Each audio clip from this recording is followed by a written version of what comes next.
Okay. Yes. Students, send your attendance also. It completely skipped from my mind कि recording भी on करनी है. Okay, चलो let's start. So leaves basically इनका कौन सा जितने भी ग्रीन फोटोसिंथेटिक ऑर्गन्स हैं वो सारे के सारे लीव्स के अंदर आ रहे हैं. दूसरा जो लीव्स है उनके 3 to 4 बेसिक रीजन्स आप लोगों को ऑलरेडी पता है कि एग्जैक्टली उनमें क्या क्या प्रेजेंट होता है. अब जो लीव्स के दो पार्ट्स होते हैं, मींस मैं लीफ लैमिना के बारे में बात करूंगी. उनके दो पार्ट्स होते हैं, मींस दो साइड है, that is the upper region and lower region. So that is known as adaxial and abaxial. Adaxial means upper surface of the leaf, जो कि कंपैरेटिवली स्मूथ होता है. ठीक है, मे बी कुछ कुछ प्लांट्स में वो डार्क ग्रीन कलर का होता है, उनमें नंबर ऑफ स्टोमेटा भी ज्यादा प्रेजेंट होते हैं. एंड देन अबैक्सियल यानी बॉटम सरफेस और lower surface which is comparatively rough और लाइटर इन कलर, और स्टोमेटल ओपनिंग और पोर इज कंपैरेटिवली लेस. ये कुछ डिफरेंसेस हो सकते हैं, बट वन मोर थिंग, जरूरी नहीं है कि ये सब में ये चीज कांस्टेंट हो या फिर यही सिचुएशन हो सकता है अडैक्सियल और अबैक्सियल दोनों एग्जैक्टली सेम हो, ऐसा भी हो सकता है वो दोनों कंप्लीटली डिफरेंट हो. ये वेरी करता है प्लांट टू प्लांट, और मे बी मोनोकॉट और डाइकॉट के बीच में डिफरेंसेस आ जाते हैं. ओके, देन अभी अगर लीफ है एनाटॉमिकली देखेंगे सिस्टम वाइज, तो सबसे पहले आउटर सरफेस कौन सा होगा, दैट विल बी एपिडर्मिस. किसी भी चीज में ये कॉमन है. आपके स्टेम हो, सबसे पहले क्यूटिकल होगा ना. क्यूटिकल होगा. उसी पर्टिकुलर क्यूटिकल का पार्ट जो है, क्यूटिकल जो है एपिडर्मिस का पार्ट है. ओके, सो एपिडर्मिस ही रिस्पॉन्सिबल है फॉर द क्यूटिकल लेयर, क्योंकि सेक्रेटरी टिश्यूज उसमें प्रेजेंट है. सो पहली चीज हो जाएगी एपिडर्मिस. तो एपिडर्मिस मोस्टली लीफ के केस में it is single layered, then tightly packed, plus thick walls होंगे इनके, सेल वॉल्स. उसके अलावा cuticle plus stomata. Stomata is important. Okay, then अगर दोनों ही अडैक्सियल एंड अबैक्सियल दोनों सरफेस में स्टोमेटा का नंबर अगर इक्वल है, तो उसको हम बोलते हैं एम्फीस्टोमेटल. दोनों साइड इक्वल नंबर है तो. ओके, अगर लोअर साइड वो चीज ज्यादा है तो बोलेंगे उसको हाइपोस्टोमेटल. इफ अपर साइड स्टोमेटा का काउंट अगर ज्यादा है, दैट इज एपिस्टोमेटल. ओके, सो मैं इनका डिस्क्रिप्शन भी साथ में ही मेंशन कर रही हूँ. Amphistomatal means number is equal both side. Here number is higher at lower side and यहाँ पे at upper side. ओके, सो इस तरीके से इनका अरेंजमेंट होता है और इनके नाम जो इनको दिए गए हैं. So always pay attention to the word कि क्या बोल रहे हैं. ओके, सो ये हो गया आपका epidermis layer, epidermal layer. Epidermal layer leaf के केस में उसका मेजर फंक्शन क्या हो गया, सबसे पहले तो क्लोरोप्लास्ट का प्रेजेंस होगा. उनकी जितने भी सेल्स हैं तो फोटोसिंथेटिकली एक्टिव. दूसरा उसमें स्टोमेटा है, वो ओवरऑल क्या कर रहा है, जितने भी इन्वायरमेंटल फंक्शंस है या अनस्टेबिलिटी है उनसे भी बचा रहा है. They have thick cell walls, इसी चीज के लिए है. क्यूटिकल है ताकि ओवर ट्रांसपीरेशन ना हो जाए, वाटर लॉस ज्यादा ना हो, प्लस वाटर प्रूफिंग करवाने में हेल्प करवाएगा. सो ये सारे फंक्शन एपिडर्मिस के हैं. Now next comes the mesophyll. After epidermis next part is mesophyll. अभी मेसोफिलर रीजन है क्या एग्जैक्टली? मेसोफिल में जस्ट बिलो एपिडर्मल लेयर ये प्रेजेंट है. They are comparatively thin walled.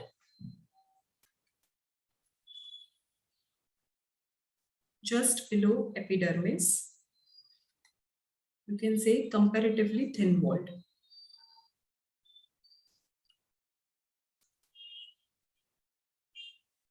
Now mesophyll का मेन फंक्शन क्या है? इनका मेजर पार्टिसिपेशन है इन फोटोसिंथेटिक एक्शंस।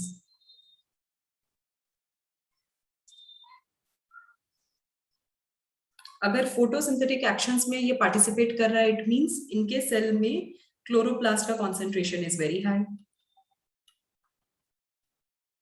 उसके अलावा और क्या क्या प्रेजेंट है यहाँ पे?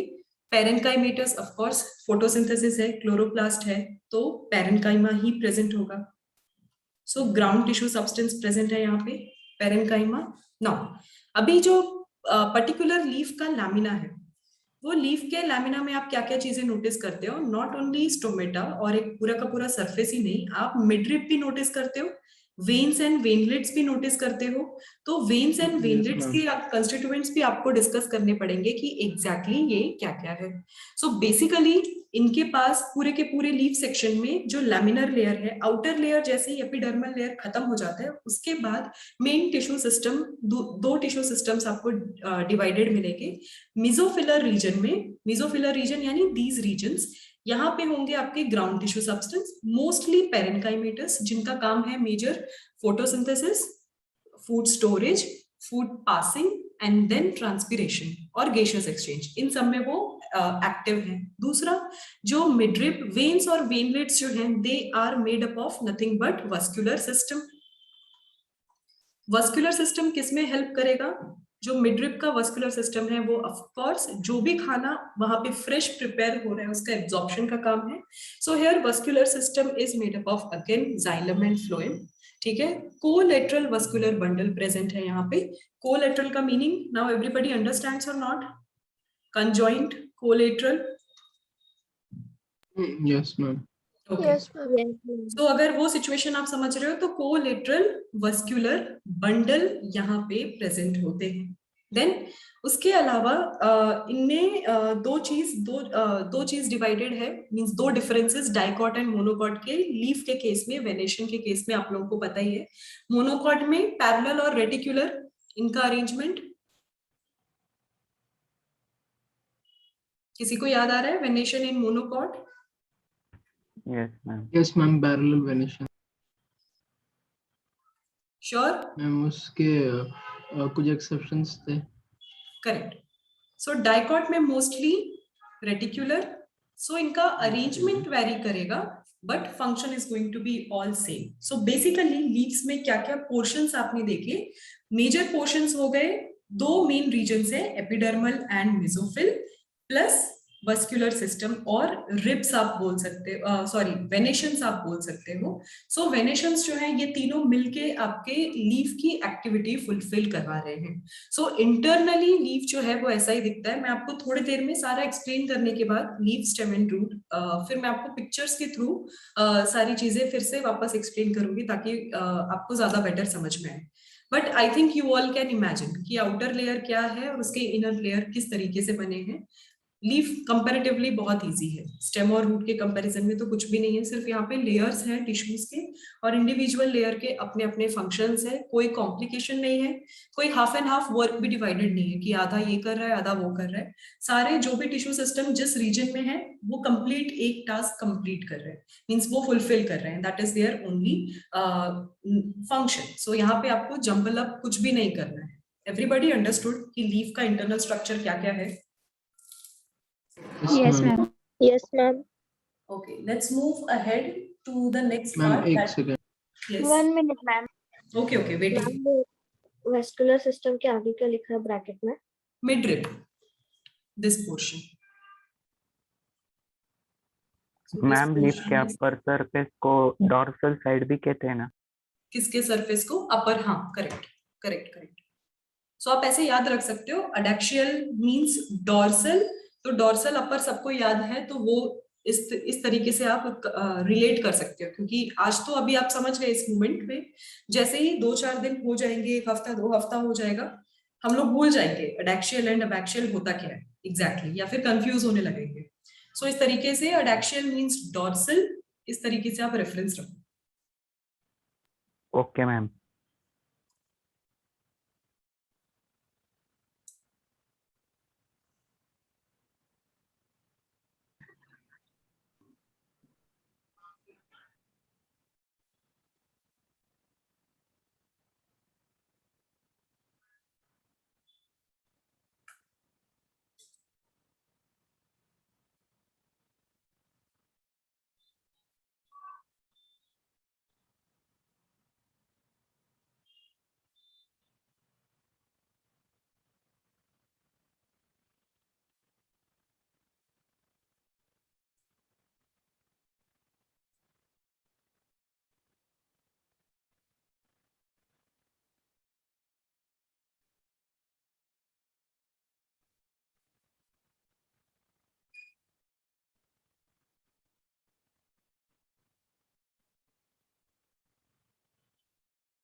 Okay, is it done now? Yes, ma'am. Yes, ma'am. Okay, चलो let's move on. Next part है हमारा about stem anatomy यानी internal structure of stem. Ma'am leaves इतना ही था. Sorry. leaves इतना ही Yes. था ना? लीव्स इतना ही है, इससे ज्यादा है ही नहीं. Really इतना sorry सही कि है। आप बहुत ही शॉर्ट पढ़ रहे हो इसमें. Yes, be happy ना, खुश हो जाओ कि इतना ही कम पढ़ना है लीव्स के केस में. अब आपको main Yes, stem ma'am. And roots. See मैंने ऑलरेडी बहुत सारा टाइम लेके आपको पूरा का पूरा टिश्यू सिस्टम पढ़ा दिया है. अब बस आपको वो टिश्यू सिस्टम का अरेंजमेंट देखना है कि लीफ में, स्टेम में, रूट में किस तरीके से अरेंज्ड है. तो ऑलरेडी आपको वो पता चल गया, इसलिए अब इजी लग रहा है. बट अगर बट मेसोफिल सेल्स भी दो टाइप के होते हैं, एक स्पॉन्जी और एक दूसरा. करेक्ट वो डिपेंड करता है कि पैरेनकाइमेटस का अरेंजमेंट कैसा है. अगर स्पॉन्जी है इट मींस पैरेनकाइमेटस इरेगुलर है. सो ये जो छोटे छोटे Yes, ma'am. पॉइंट्स हैं we will discuss while doing the questions. तो क्या होगा कि हमारा जो कंटेंट है वो ज्यादा स्ट्रेच ना हो और आप भी ज्यादा बोर ना हो. सो क्या होगा कि हम प्रैक्टिस के टाइम पे भी कोई नई चीजें हम सीखेंगे. So these are the small parts. और कुछ चीजें आपके रीड करने के लिए भी रखे हुए हैं कि जब आप खुद से सेल्फ स्टडी करोगे तो very small and easy points जो होते हैं which is very easy to recall और अंडरस्टैंड, तो आप अपनी सेल्फ स्टडी से भी वो चीजें समझ सकते हो. तो कुछ चीजें मैं पर्पसली भी छोड़ती हूँ, लाइक जैसा कि आपने जो दो टाइप बोले.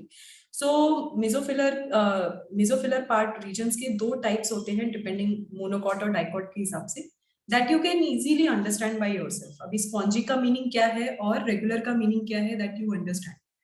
सो वो चीजें मैंने पर्पसली कुछ कुछ चीजें छोड़ के रखी है, तभी आप पढ़ोगे और समझोगे और क्यूरियस रहोगे. अदरवाइज हर चीज आपको स्क्रीन पे दिख जाएगी and you will stop studying.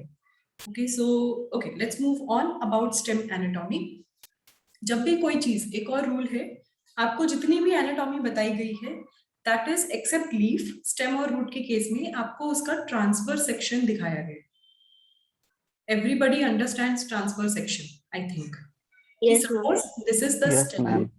तो कटिंग कैसे होगी, ये चीज कट किया जाएगा इस डायरेक्शन में और जो उसका टॉप व्यू आएगा वो टॉप व्यू आप देखते हो और उसकी एनाटॉमिकल स्टडी आप कर रहे हो. ठीक है. Vertical Yes, ma'am. सेक्शन भी होता है, हाफ एंड हाफ में इस तरीके से भी कटिंग हो सकती है और ये पर्टिकुलर इस तरीके का व्यू भी आपको दिख सकता है. बट वो आपके रेफरेंस के लिए नहीं दिखता है. इसमें क्या होगा कि जितने भी टिश्यूज का अरेंजमेंट है वो मिस हो सकते हैं, क्योंकि कुछ टिश्यूज और उनके पैचेस जो होते हैं वो स्कैटर्ड फॉर्म में है, वो कंटिन्यूअस फॉर्म में नहीं है. सो transfer section is the only arrangement जिसमें कि आप सारी चीजें देख पाते हो. बट ऐसा एनिमल्स में नहीं होता है. एनिमल्स में ट्रांसफर सेक्शन सिर्फ इनिशियल रेफरेंस या इनिशियल डेवलपमेंट स्टेज को समझने के लिए ही किया जाता है. आप एनिमल एनाटॉमी को इस तरीके से नहीं देखते हो. सो कंप्लीटली डिफरेंट है plant anatomy and animal anatomy in terms of vision, means visual कहाँ से आप बेटर रेफरेंस ले पाते हो. मैम अगर आदमी का सिर काट दिया तो फिर सिर्फ उसका रिब्स और थोड़ा बहुत वर्टिब्रल कॉलम करेक्ट, क्योंकि हमारा कैसा है, हमारा कंटिन्यूअस एक सिमिलर टाइप ऑफ सिस्टम या ऑर्गन सिस्टम डेवलप नहीं है. हाँ, लोअर एनिमल्स जो है उनमें हो जाता है, आप उनमें थोड़ा बहुत रेफरेंस ले सकते हो जिनकी बॉडी सिमिलर है through out the length, body length. But बाकी जगह ऐसा नहीं पॉसिबल, मींस प्लांट के केस में ऐसा पॉसिबल नहीं है. सो जो भी हम एंगल देखेंगे, जो भी व्यू देखेंगे, that is about transfer section. जो बच्चों का 11th में जितने भी आप लोग बच्चे हैं, आपके बोर्ड में ये प्रैक्टिकल भी है to get the transfer section of stem, root, stomata, leaf stomata, और आपको epidermal layer जिसमें onion peel, leaf के adaxial and abaxial peels, ये सारे आपके practical के part हैं. I'm not sure if you all will get the chance to do this kind of practical or not. But ये actually बहुत ही fun activity. बीच में अभी भेजा था एक मैसेज कि शेड्यूल कर रहे हैं प्रैक्टिकल, बट वो एक्चुअली कैंसिल हो गया क्योंकि अभी एग्जाम के टाइम पे कर रहे थे. ओके सो वो आई होप संडे के कि बाद आप शेड्यूल हुए हैं. यस. ओके सो आई लाइब्रेरी होप से सो भी मैसेज आया था. Right okay. सो सिन्नर के बच्चों का भी प्लान है, लेट्स सी आप लोगों का हो रहा है या नहीं हो रहा है. आई रियली होप कि 11th में एटलीस्ट प्रैक्टिकल्स बताए जाए, क्योंकि 12th में आपको इतना ज्यादा चांस नहीं मिलेगा, ये मुझे भी पता है. और आप लोगों का मोर ज्यादा फोकस रहेगा ऑन स्टडिंग थ्योरेटिकल एस्पेक्ट्स को समझने में. रीजन इसकी एंट्रेंस बहुत नजदीक होगी. This is the only time till March तक ही आपके पास अच्छा खासा टाइम है कि आप थोड़ा बहुत समझ सको practical aspects, means microscope handle करना, एक्चुअली में स्टेन करना, स्लाइड्स बनाना एंड देन उनको ऑब्जर्व करना under the microscope. Okay, Gayatri, just hold for few minutes. Let me finish with anatomy and क्या बोलते हैं कि स्टेम एंड रूट. उसके बाद मैं आपको विथ पिक्चर स्टोमेटा फिर से एक्सप्लेन कर देती हूँ. ओके, चलो let's start with stem anatomy. जो भी ट्रांसफर सेक्शन में आप ऑब्जर्व करोगे, अगेन स्टेम के भी कुछ इंपॉर्टेंट वही रेपिटेटिव पॉइंट्स मैं फिर से बोल रही हूँ जो अभी इससे पहले देखे थे और लास्ट टाइम देखे थे. वो सारे के सारे टिश्यूज 1 by 1 आप देखोगे. जो आउटर मोस्ट लेयर है that is going to be epidermis. So stem का जो outer most layer है वो epidermal tissue system से बना है. epidermal tissue system में क्या टिश्यू है वो सबसाइड करते हुए ये देख लेते हैं कि वो exactly क्या क्या फंक्शन परफॉर्म करेंगे. So very first function they will do is protection. ठीक है, then tightly arranged और packed. उसके बाद स्टेम्स में भी क्यूटिकल प्रेजेंट होते हैं, सो इनमें भी क्यूटिकल्स होंगे. उसके अलावा कुछ जो ग्रीन और यंग स्टेम्स होते हैं they actually participate in photosynthesis also, तो उनमें स्टोमेटा का भी प्रेजेंस होता है. देन वन मोर चीज जो नया वर्ड हमने लास्ट टाइम देखा था, that is about trichomes. It means small hairs. So here like projections बहुत सारे स्टेम में होता है. सो ये सारे ग्रोथ जो है आपको एपिडर्मल लेयर में दिखेगा. और एपिडर्मल टिश्यू सिस्टम में क्या होता है that you already know. So first जो आउटर मोस्ट लेयर हो गई that is of epidermis. Then जो नेक्स्ट लेयर आ जाती है that is of ground tissue system. जो ग्राउंड टिश्यू सिस्टम है इन जनरल दो मेजर पार्ट्स में दो मेजर रीजन बनाता है फॉर ऑब्जर्वेशन. फर्स्ट जो रीजन होता है आउटर मोस्ट रीजन होता है that is the cortex, and जो इनर मोस्ट रीजन होता है दैट इज पिथ. यही कॉर्टेक्स के मल्टीपल लेयर्स आपको देखने को मिलेंगे. सो कॉर्टेक्स में सबसे पहला जो लेयर आप देखते हो that is going to be hypodermis.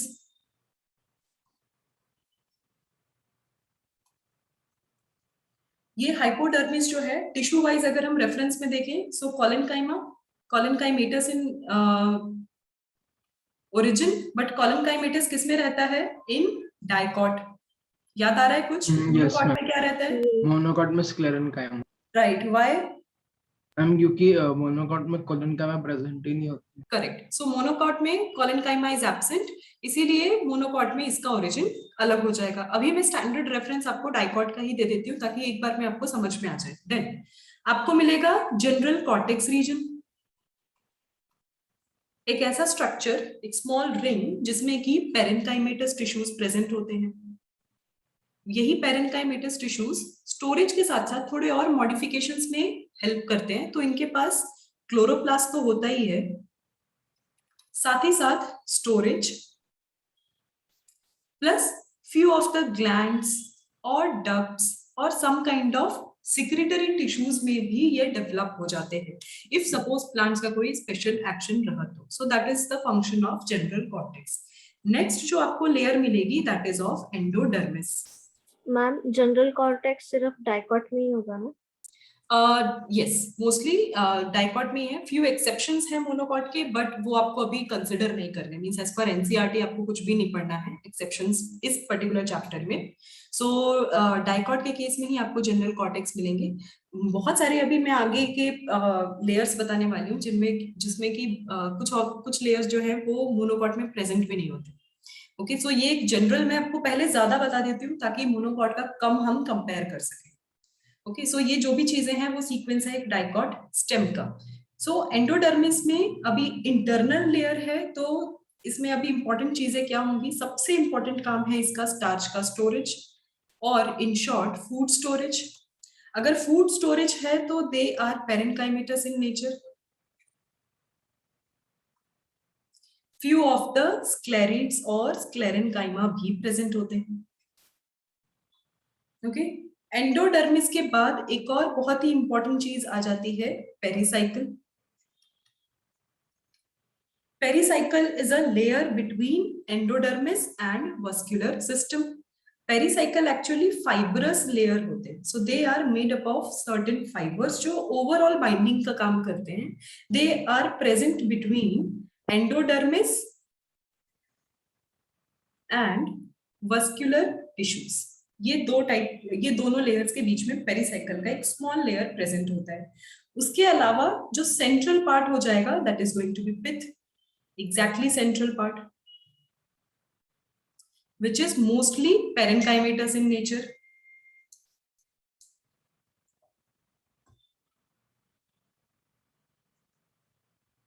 Plus parenchyma के साथ साथ इसमें क्या प्रेजेंट था पिथ में? Primary xylem. Yes ma'am. Pith का एक और नाम बताया था लास्ट टाइम, स्टेल। उसके अलावा which is also present in human body. Medulla. Correct, medullary reason.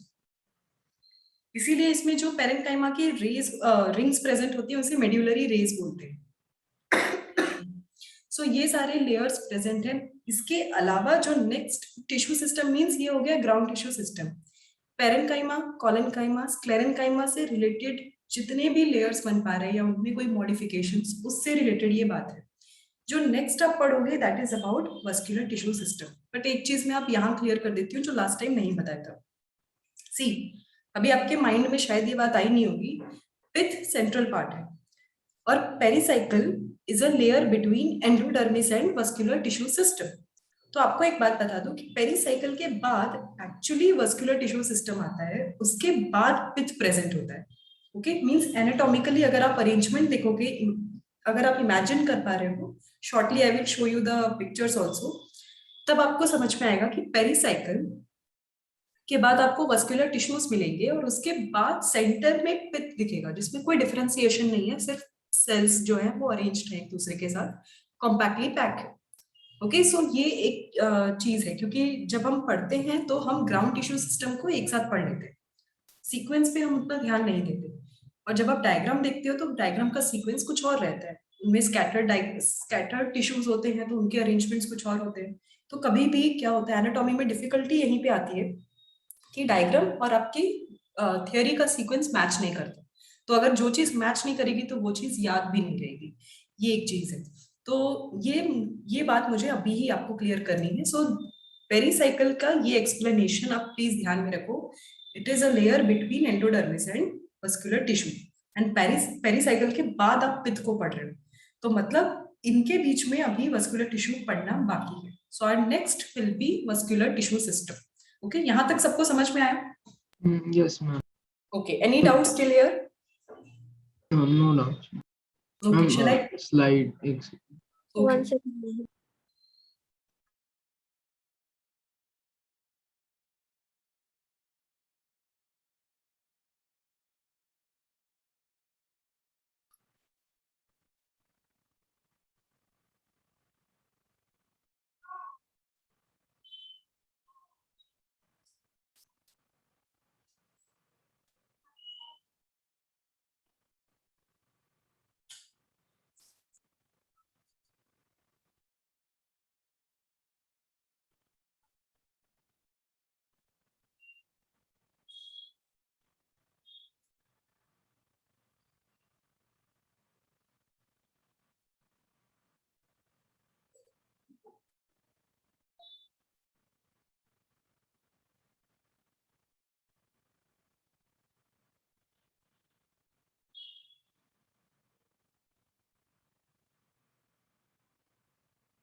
Yes ma'am, done.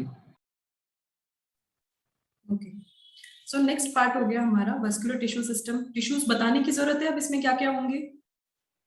नहीं मैम। सो इसमें है जाइलम एंड फ्लोएम। Floor. एक सिचुएशन, दो नए वर्ड्स आज आपको बता देती हूँ इसमें। अब डाइकॉट और मोनोकॉट का कंपैरिजन ही आपको देखना है, उसके अलावा कुछ देखना नहीं। टिश्यू आपको ऑलरेडी पता है।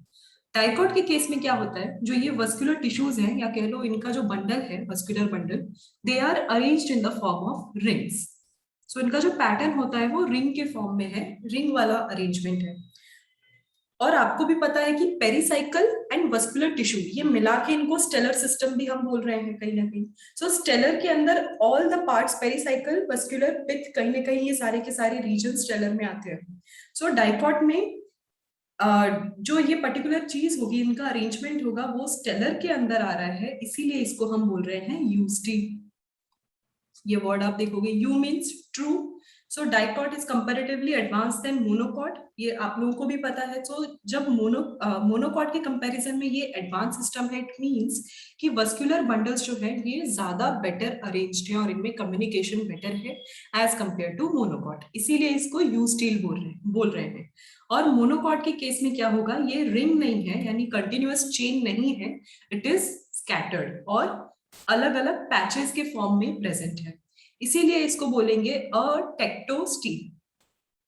अ टेक्टोस्टील आपको बस याद रखना है, यू स्टील, ये पार्ट आपको याद रखना है। रीजन इज यही पार्ट पे ज्यादा क्वेश्चंस आएंगे, और पहली चीज एक अगर आपको याद हो गया तो दूसरा वर्ड देखकर आप समझ जाओगे वो मोनोकॉट का है। सो डाइकॉट के पास ट्रू स्टील प्रेजेंट होता है, ये दो आज नए वर्ड्स आपने सीखे। देन वस्कुलर टिश्यू में इन जनरल क्या क्या प्रेजेंट है, जाइलम प्रेजेंट है, फ्लोएम प्रेजेंट है, and if it is open तो कैम्बियम प्रेजेंट है। Okay, so this is all about your constituents और पार्ट्स प्रेजेंट इन स्टेम। ये जो आइडियल हमने सीक्वेंस देखा है और नंबर्स देखे हैं, ये डाइकॉट के, ये मैं अभी बता रही हूँ। क्या क्या मोनोकॉट में नहीं है वो अभी कंपैरेटिव स्टडी करेंगे, आपको जब मैं मॉड्यूल एक बार दिखाऊंगी या डायग्राम्स दिखाऊंगी तब हम वहां पे देखते हैं कि कौन कौन सी चीजें एब्सेंट है। इतना समझ में आ गया, इजी लग रहा है? यस यस मैम, मतलब मैम पहले जाइलम होगा और फिर फ्लोएम होगा और फिर कैम्बियम होगा। नहीं, डिपेंड करता है, पहले फ्लोएम प्रेजेंट होगा, रूट के केस में अलग हो जाता है, बट स्टेम के केस में पहले फ्लोएम ही प्रेजेंट होता है। और वो जब हम एंजियोस्पर्म के टाइम पे difference between dicot and monocot पढ़ते हैं, तो जब आप ये वस्कुलर कैम्बियम का डिफरेंस आप पढ़ते हो एक्चुअली वस्कुलर टिश्यूज का, सो बेसिकली वो स्टेम का होता है। आई थिंक ये लास्ट क्लास में भी मैंने आपको हाईलाइट करवाया था कि वो जो आइडियल डिफरेंस होता है collateral, conjoint, open and close, yes ma'am, that is of stem, stem of monocot and stem of dicot. Yes ma'am. So Ruchir is asking कि यू स्टील में कैम्बियम प्रेजेंट होते हैं, मींस ये concept हम रख सकते हैं क्या, ये चीज हम रिलेट कर सकते हैं क्या, that's what he is asking. Am I right Ruchir?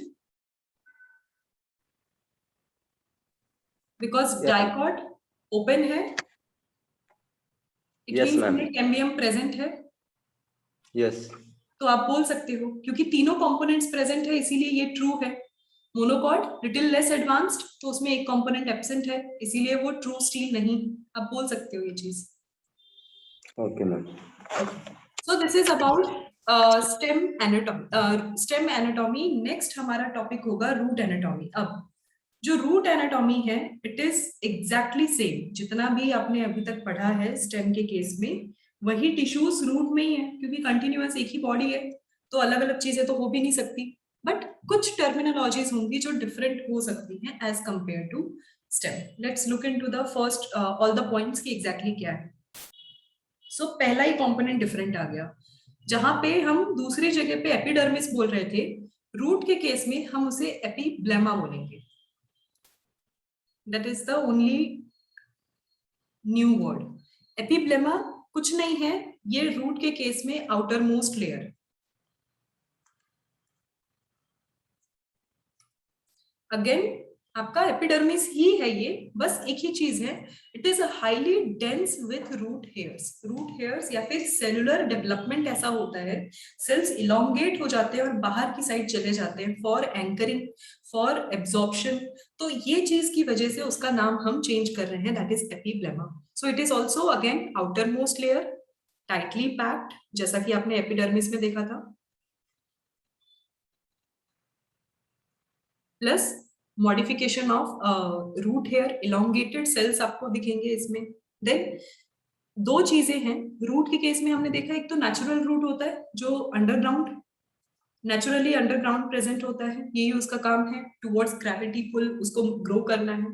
सो अगर अंडरग्राउंड रूट है तो उस केस में एपिब्लेमा जो होगा यानी outer most layer, that will be uniseriate. Again new word है आपके लिए। सीरिएट का मीनिंग होता है layer, uniseriate means single layer. तो अगर एक ही लेयर है मींस अगर नेचुरल रूट है अपने ओरिजिनल फंक्शन को परफॉर्म कर रहा है अंडरग्राउंड, तो उसका आउटर लेयर जो होगा that will B single. But अगर वो मॉडिफाइड है, मॉडिफाइड मींस रूट जमीन के बाहर हो जाएगा तभी वो अननेचुरल होगा, मींस एज पर एनाटॉमी, तो उसको बोलते हैं एपिफाइटिक। बाहर चला गया। Yes ma'am. एपिफाइटिक अगर कंडीशन प्रेजेंट है किसी भी रूट में, तो वो चीज प्रेजेंट, उस सिचुएशन में एपिब्लेमा जो होगा दैट विल बी मल्टी सीरिएट, यानी मल्टीपल लेयर। ओके, सो ये भी आपके लिए एक नया वर्ड हो गया। तो यू स्टील, अटेक्टोस्टील, यूनिसीरिएट, मल्टीसीरिएट, ये 4 नए वर्ड्स आपने देख लिए। देन ये जो मल्टीसीरिएट कंडीशन होता है एपिब्लेमा का इन एपिफाइटिक रूट्स, उस सिचुएशन को हम एक नया वर्ड भी देते हैं that is known as velamen. Okay, velamen not so important word but extra word मेरे दिमाग में अभी आ गया तो मैं आपको बता रही हूँ, दैट इज वेलामेन।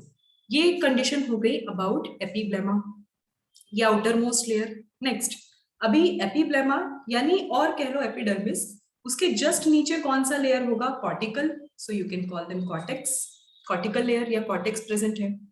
अगेन जो कॉर्टेक्स है that is made up of parenchymatous tissue, parenchyma present है, प्लस यहाँ पे एक चीज है, पेरेन्काइमा तो है but they have intercellular spaces also.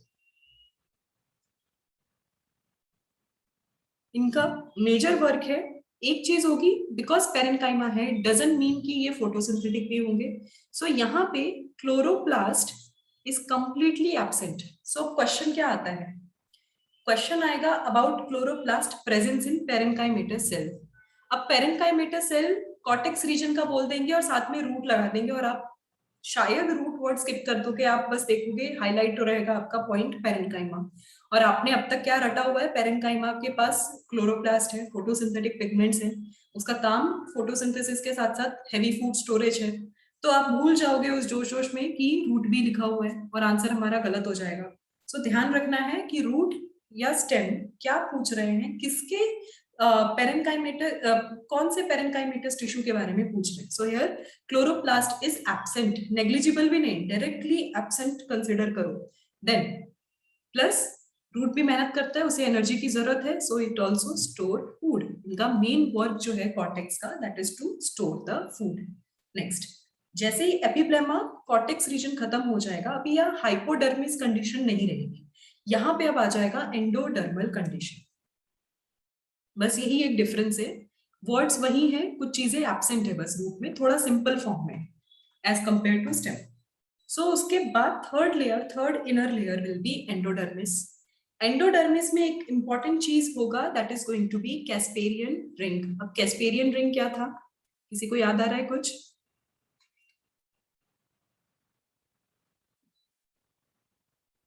वही वो जो एक रिंग बढ़ता रहता है वो क्या? उसके अलावा और कुछ याद आ रहा है? जनरल कॉर्टेक्स, और उसके बाद जब हमने हाइपोडर्मिस कंडीशन देखा था लास्ट टाइम की क्लास याद करो, या फिर नोट्स हैं तो एक बार नोट्स पलट के देखो क्या लिखा हुआ है कैस्पेरियन रिंग्स के बाद। मैम उसमें इंटरसेल्युलर स्पेसेस नहीं होते ना, और सुबेरिन का डिपोजिशन होता है, वो वाटर इनपरमेबल होता है इसकी वजह से। Correct. So basically Casparian rings क्या होते हैं? ये भी पेरेन्काइमा के ही रिंग्स होते हैं बट ये थोड़े से कॉम्पैक्ट होंगे, प्लस इनमें और कॉर्टेक्स में अब आप पूछोगे मेन डिफरेंस क्या है, अगर ये भी पेरेन्काइमा है ये भी है, they are strictly focusing on storage, and endodermis के जो कैस्पेरियन रिंग्स हैं they are focusing on radial diffusion. Means इनमें एक तो नेग्लिजिबल स्पेस है, plus cell to cell interaction जो होगा वो बेटर होगा, ना कि कॉर्टेक्स की तरह नहीं होगा। तो वो जो चीज होगी इस चक्कर में क्या होगा, अगर सेल एक दूसरे के नजदीक है इट मींस वो बेटर कम्युनिकेट करवाएंगे। रेडियल डिफ्यूजन मतलब हर तरफ वाटर का अवेलेबिलिटी और फूड अवेलेबिलिटी करवाने में ये हेल्प करेंगे। मेनली डिफ्यूजन की बात हो रही है, so we are focusing on water. इसकी रिक्वायरमेंट यहाँ क्यों है? बिकॉज हम रूट के बारे में बात कर रहे हैं, वहां पे रेडियल डिफ्यूजन बहुत इंपॉर्टेंट है। Root is important, capillary action से वो सारी चीजें एब्जॉर्ब कर रहा है, वाटर इनटेक कर रहा है। तो वो जो वाटर इनटेक है, plant has to make sure कि जाइलम फ्लोएम तो है ही पार्टिसिपेट करने के लिए, उसके अलावा भी दूसरे सेल्स या टिश्यूज हेल्प करे टू स्प्रेड द वाटर और hydrate itself as much as possible. ये उनका पर्पस रहता है। So that is the only thing you have to recall. Okay, ये तीनों पॉइंट सबको समझ में आए? लास्ट में फिर अब वही रह गया, पेरिसाइकल, मस्कुलर टिश्यूज, पिक, बस यही बातें रह गई। मैम जो ये रेडियल डिफ्यूजन है मैम, यही जो टर्गर प्रेशर एक्सर्ट करेगा ना? करेक्ट, जो जनरेट करेगा, राइट, क्योंकि आप पूरे स्टेम में फैल सके। करेक्ट। सो प्रेशर डिफरेंस अगर नहीं होगा तो फिर कोई चीज मूव ही नहीं करेगी। सो प्रेशर ग्रेडियंट क्रिएट करने के लिए रेडियल डिफ्यूजन की रिक्वायरमेंट होती है, ताकि एक सेल दूसरे सेल को पुश कर सके, forward movement, that's it. Okay ma'am एक बार वो यूनिसेरिएट और मल्टीसेरिएट समझा दो ना। Okay, seriate means layer. अभी यूनिसेरिएट के केस में क्या हो रहा है, हम बात कर रहे हैं सिंगल लेयर। सिंगल लेयर कौन से कंडीशन में है? जब आपका रेगुलर रूट है, यानी चुपचाप अपना अंडरग्राउंड डेवलपमेंट कर रहा है और मॉडिफिकेशन कर रहा है।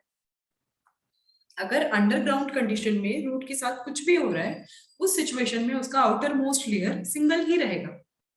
बट जैसे ही वो रूट अपने नेचर को चेंज करेगा, यानी अंडरग्राउंड मूवमेंट ना करके वो अपना डेवलपमेंट आउटसाइड द ग्राउंड कर रहा है और एरियल मॉडिफिकेशन कर रहा है, तो ऐसे केस में एपिफाइटिक रूट्स जो है, उनका लेयर्स जो होता है वो मल्टीप्लाई होने लगता है। ऐसा क्यों होगा? रीजन ये है कि अगर वो एरियल कंडीशन में है, यानी वो गेशियस एक्सचेंज के लिए फाइट करेंगे, और गेशियस एक्सचेंज करना है तो उनको अपने आउटर सेल्स को मॉडिफिकेशन करना पड़ेगा, उनमें पोर्स लाने पड़ेंगे, प्लस साथ ही साथ प्रोटेक्शन की भी रिक्वायरमेंट है, इसीलिए मल्टीपल लेयर्स बनने लगते हैं। Whenever there is requirement, extra help की जरूरत पड़ती है, तो वो जो पर्टिकुलर टिश्यूज हैं वो अपने मल्टीपल लेयर्स बनाने शुरू कर देते हैं। तो वो सिंप्लिसिटी ब्रेक हो जाएगी और वो चीज बन जाएगा मल्टीपल लेयर और मल्टी सीरिएट। वर्ड का मीनिंग तो आपको समझ में आ गया, राइट? कि मीनिंग क्या है? कंडीशन जो अंडरग्राउंड वाला जो है वो यूनिसेरिएट क्यों होता है? क्यों होता है? रीजन इज कि अगर वो यूनिसेरिएट होगा तभी वो कॉर्टिकल रीजन या फिर हेयर्स जो इनके पास प्रेजेंट है, और मैं डिफ्यूजन की जो बात कर रही हूँ, तभी वो परफॉर्म कर पाएगा ना। उनका मेन काम, किसी भी रूट का काम क्या है? दो वर्क है, एक तो एंकरिंग, पूरा सपोर्ट, ये तो सेकेंडरी वर्क हो गया। बहुत सारे प्लांट्स को तो एंकरिंग की रिक्वायरमेंट भी नहीं होती है, they are not too tall, not too tough, ये साइड में रख दो। दूसरी इंपॉर्टेंट चीज है, रूट ही मेन सोर्स है जो इनऑर्गेनिक मटेरियल ला रहा है, वाटर, मिनरल्स। वो एब्जॉर्ब कैसे होंगे, फिर वो ट्रांसफर कैसे होंगे? तो जब तक वो अंडरग्राउंड है, मतलब अपना ओरिजिनल फंक्शन परफॉर्म कर रहा है, तो इसीलिए उसका सिंगल लेयर होना जरूरी है, ताकि कॉम्प्लिकेशंस कम हो जाए, पाथ ज्यादा क्लियर हो जाए। कॉर्टेक्स, एपिडर्मिस, मेन तो एपिडर्मिस में यहाँ पे आपने फंक्शन देख लिया, फिर अभी मस्कुलर सिस्टम है, वहां तक फटाफट वाटर पहुंच जाए, ये एक चीज है। दूसरा, अगर वो एपिफाइटिक है तो मल्टीसीरिएट क्यों हो गया? क्योंकि अब उसका जो रेगुलर फंक्शन था वाटर एब्जॉर्प्शन का, वो खत्म हो चुका है। Now it is focusing on gaseous exchange or maybe some other balancing or other things. तो उस कंडीशन में क्या होगा, अगर ऐसी सिचुएशन हो रहा है, तो वहां पे मल्टीपल लेयर्स बन जाते हैं, क्योंकि मे बी उनको ग्लैंड्स डेवलप करने पड़ेंगे, मे बी उनको पोर्स डेवलप करने पड़ेंगे और डक्ट्स बनाने पड़ेंगे। तो वो एनाटॉमिकल डिफरेंसेस आ जाएंगे, क्योंकि फंक्शन चेंज हो गया। ये region. Yes ma'am. Okay, everybody understood? Doubt clear हो गया सबका? Any doubts? Any other doubts conceptually? कुछ और?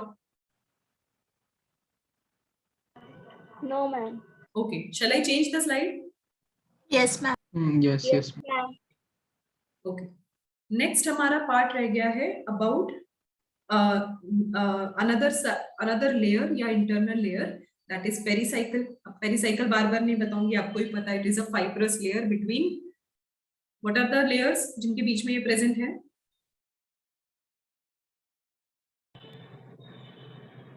Endodermis and vascular tissue. Endodermis and Okay, endodermis and vascular tissue. muscular tissues. Okay, correct. Then आ जाता है आपका vascular tissue. Vascular tissue यानी xylem and phloem. अब vascular tissue थोड़ा सा different है, no doubt. Xylem and phloem दोनों ही present होंगे, बट रूट के केस में जो जाइलम होता है दैट इज एक्सार्क। अभी ये आपके लिए नया वर्ड है, 2 वर्ड्स होते हैं, ये होता है एक्सार्क और एक वर्ड मैं टॉप राइट कॉर्नर पे लिख रही हूँ दैट इज एंडार्क। एक्सार्क का मीनिंग है आउटसाइड, जिस चीज का लेयर बाहर की तरफ होगा दैट इज नोन एज एक्सार्क। तो यहाँ पे जाइलम इज एक्सार्क नॉट फ्लोएम। क्योंकि जो एपिडर्मिस है वहां से फिर पहले वाटर और मिनरल्स जाएंगे तो वो जाइलम को लेना। जाइलम की कनेक्टिविटी पहले रखनी पड़ेगी क्योंकि वाटर की रिक्वायरमेंट कहाँ पे है, रूट में नहीं होती वाटर की रिक्वायरमेंट, वाटर की रिक्वायरमेंट दूसरी जगह पे है।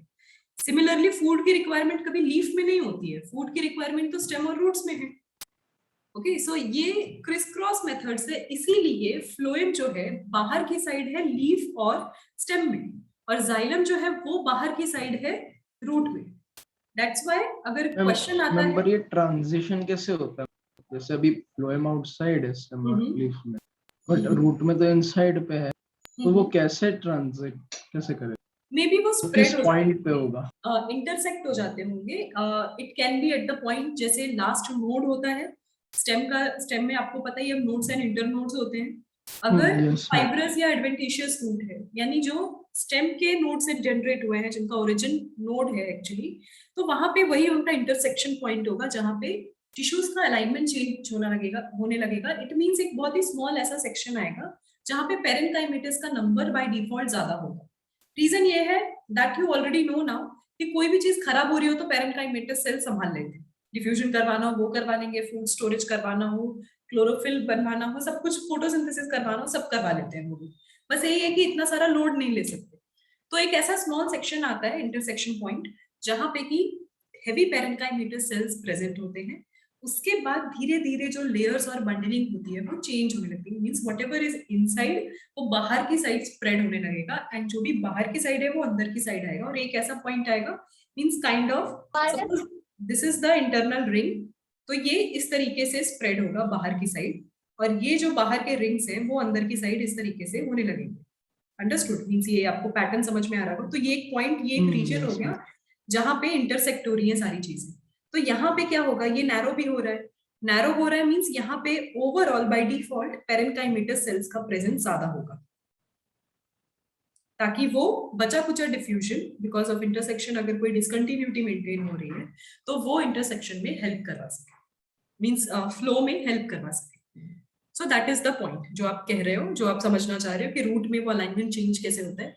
तो अगर एडवेंटिशियस रूट है तो लास्ट नोड, और if it is normal tap root जिसका ओरिजिन रेडिकल से हुआ है, तो अगर ओरिजिन पॉइंट ही उनका अलग है तो वहां पे तो प्रॉपर ये होगा, एक स्टेम आफ्टर स्टेम जैसे ही रूट का इनिशिएशन होता है उनके बीच में एक थिक पैडिंग होगी ऑफ पेरेन्काइमा, उनके सपोर्ट के लिए स्क्लेरिड्स प्रेजेंट होंगे वहां पे।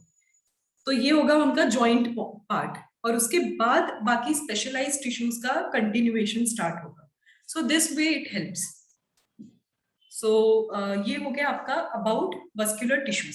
समझ में आ गया ध्रुव कि xylem, not only Dhruv, everybody, xylem क्यों आउटसाइड है in root system? Yes, ma'am. Yes ma'am. So xylem में भी अब आपको पता है प्राइमरी एंड सेकेंडरी जाइलम होते हैं। सो इसमें भी जो प्रोटोजाइलम है, यानी one of the primary xylems, वो सबसे आउटसाइड लेयर में होता है, मींस सबसे outer most layer protoxylem, metaxylem, and then फिर मेन सेकेंडरी जाइलम, जिसमें कि और भी स्पेसिफाइड टिश्यूज प्रेजेंट होंगे। सो दिस वे इनका अरेंजमेंट प्रेजेंट होता है। फोकस आपको बस करना है जाइलम का एक्सार्क कंडीशन ना। कुछ और points related to their vascular system, regular points के अलावा, जो डाइकॉट प्लांट्स हैं, we will discuss about number of bundles, कितने बंडल्स प्रेजेंट होते हैं जाइलम के। डाइकॉट में जो जाइलम बंडल्स होते हैं ये वेरी करते हैं from 2 to 6 bundles, and monocot के केस में it is somewhere around 6 or 7 to 20। Okay, so ये इनका बेसिक नंबर होता है। जस्ट रिमाइंड योरसेल्फ समटाइम्स, हमेशा आपको कुछ क्वेश्चंस मिल जाएंगे जिसमें डायरेक्टली नंबर्स पूछते हैं, 2 to 3 क्वेश्चंस ऐसे मिलेंगे आपको, और इफ नॉट तो remind yourself time to time कि नंबर ऑफ बंडल्स कितने प्रेजेंट होते हैं, स्पेशली मोनोकॉट के केस में, क्योंकि ऐसी सिचुएशन में क्या हो जाता है, मोनोकॉट पे क्वेश्चंस आ जाते हैं, वो याद करना थोड़ा मुश्किल है. That's it. देन नेक्स्ट आपका रहेगा, next layer will be your pith. ये सेंट्रल पार्ट है, that you already know. Central part with parenchymatous tissues. So जैसा स्टेम में था वैसी ही चीजें यहाँ भी प्रेजेंट है. एवरीवन अंडरस्टूड कि क्या क्या चीजें प्रेजेंट है यहाँ पे? Yes, ma'am. Yes, ma'am. Okay. So take 1 or 2 minutes of time. You all can write down. Till then मैं आपका मॉड्यूल में का कंटेंट ढूंढ लेती हूँ कहाँ पे है, so that I can show you the diagram.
Okay, is it done?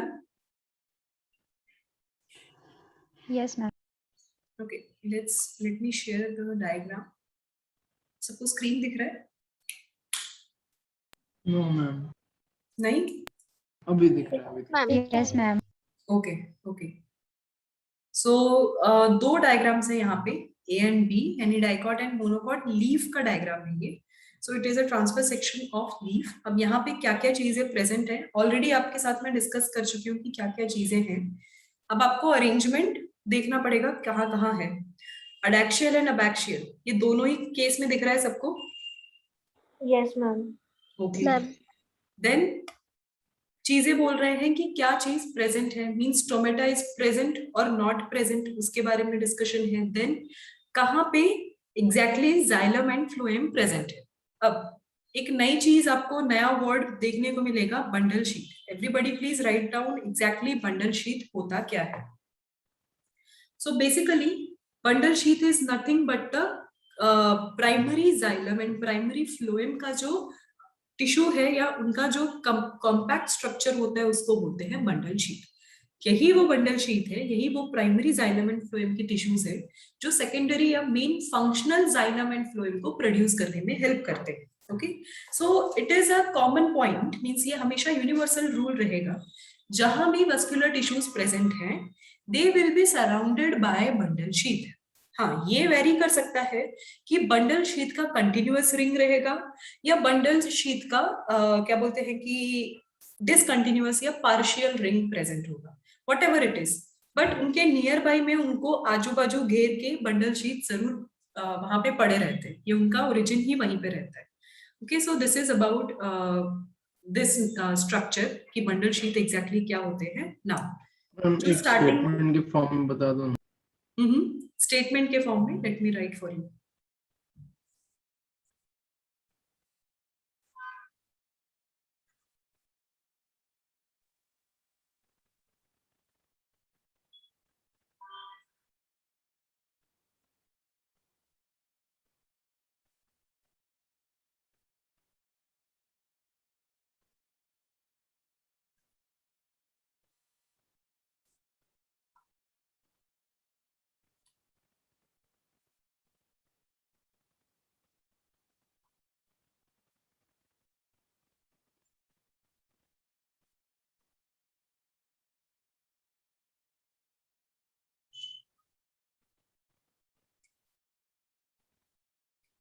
Okay, ये स्टेटमेंट आप लोग लिख लो। Ma'am but bundle sheath cell तो C4 प्लांट में प्रेजेंट होते हैं ना? किसमें? सिर्फ किनमें किनमें? C4 plant, C4 for example ऑप्शंशिया। करेक्ट करेक्ट, समझ गई मैं। डिपेंड करता है बच्चे, ये आपके मेन जैसे लीव्स के मिडरिब्स है, ये उनमें भी प्रेजेंट है। Means there are many examples. Bundle sheath जरूरी नहीं है कि C4 में हो, मींस C3 प्लांट्स में भी ये प्रेजेंट होते हैं। रीजन ये है, बंडल शीट टेक्निकली कहा जाता है प्राइमरी जाइलम एंड फ्लोएम को, मींस टेक्निकल। सो अब प्राइमरी जाइलम एंड फ्लोएम से ही तो सेकेंडरी टिश्यूज बनते हैं, और जब तक वो सेकेंडरी टिश्यूज नहीं है तब तक हम उनको वस्कुलर टिश्यू में कंसिडर नहीं कर रहे हैं। इनफैक्ट आपका जो क्या बोलते हैं कि लीफ का जो मिडरिब पोर्शन है, that is also surrounded by some kind of bundle sheath. Okay, then आपका जो स्टेम एंड रूट के जो पार्ट्स हैं, they are also surrounded by some kind of bundle sheath. उनका बंडल शीट का प्रेजेंस कम है या ज्यादा है वो वेरी करता है। C4 प्लांट्स में उनका नंबर जो है दैट इज कंटिन्यूअस, मींस उनका अरेंजमेंट जो है वो कंटिन्यूअस रहता है, हर जगह उनका प्रेजेंस ज्यादा रहता है। बट C3 में भी वो प्रेजेंट होते हैं, मींस वो बेसिक है, उनके बिना फिर आपको वस्कुलर टिश्यूज का फॉर्मेशन नहीं मिलेगा। Okay, is it written somewhere? हो सकता है मैंने ध्यान ना दिया हो। इज इट रिटन कि सिर्फ और सिर्फ C4 में ही प्रेजेंट होंगे? मैम फोटोसिंथेसिस में शायद था।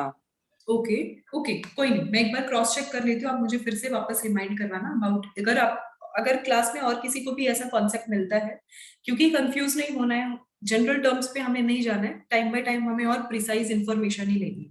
तो अगर ऐसा है, आपको भी कहीं दिखता है कि if it is only present in C4, तो फिर हम उसे ही फॉलो करेंगे, इफ वो चीज बुक में लिखी है तो। बट कंसेप्चुअली आई बिलीव कि बंडल शीट का जो काम है it is to produce vascular tissues. तो अगर वो नहीं रहेंगे तो वस्कुलर टिश्यूज कैसे बनेंगे? तो वो चाहे C3 हो या C4 हो, उनका अरेंजमेंट या पैटर्न में भी वेरी कर सकता है।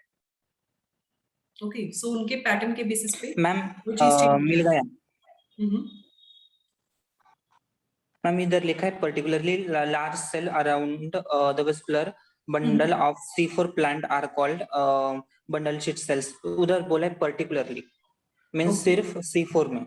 बट ऐसा बोला है ओनली C4 हैज क्या बोलते हैं कि बंडल टिश्यूज, क्योंकि वो एक जनरल सेंटेंस बोल रहे हैं कि large cell around C4 plant means around vascular bundle of vascular tissues of C4 plant are bundle sheaths, right, are present in C4 plant. अब इस ये स्टेटमेंट दिया है, अगर ऐसा स्टेटमेंट प्रेजेंट है तो इट मींस कि वो C4 प्लांट आपको एक्सप्लेन कर रहे हैं, शायद वो टॉपिक C4 प्लांट का है, और उस टॉपिक में कुछ सब टॉपिक्स होंगे या कुछ स्ट्रक्चर्स आपको एक्सप्लेन करने होंगे, इसीलिए वो बंडल शीट को इंट्रोड्यूस कैसे करें, आपको समझाए कैसे, मे बी उसके लिए उन्होंने वो सेंटेंस यूज किया होगा।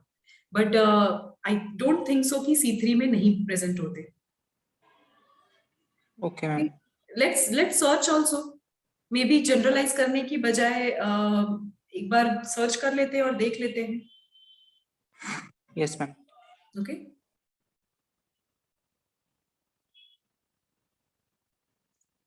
Okay, so let's move ahead, एक बार कंपैरेटिव इंटरनल स्ट्रक्चर्स देख लें। So these are the arrangements.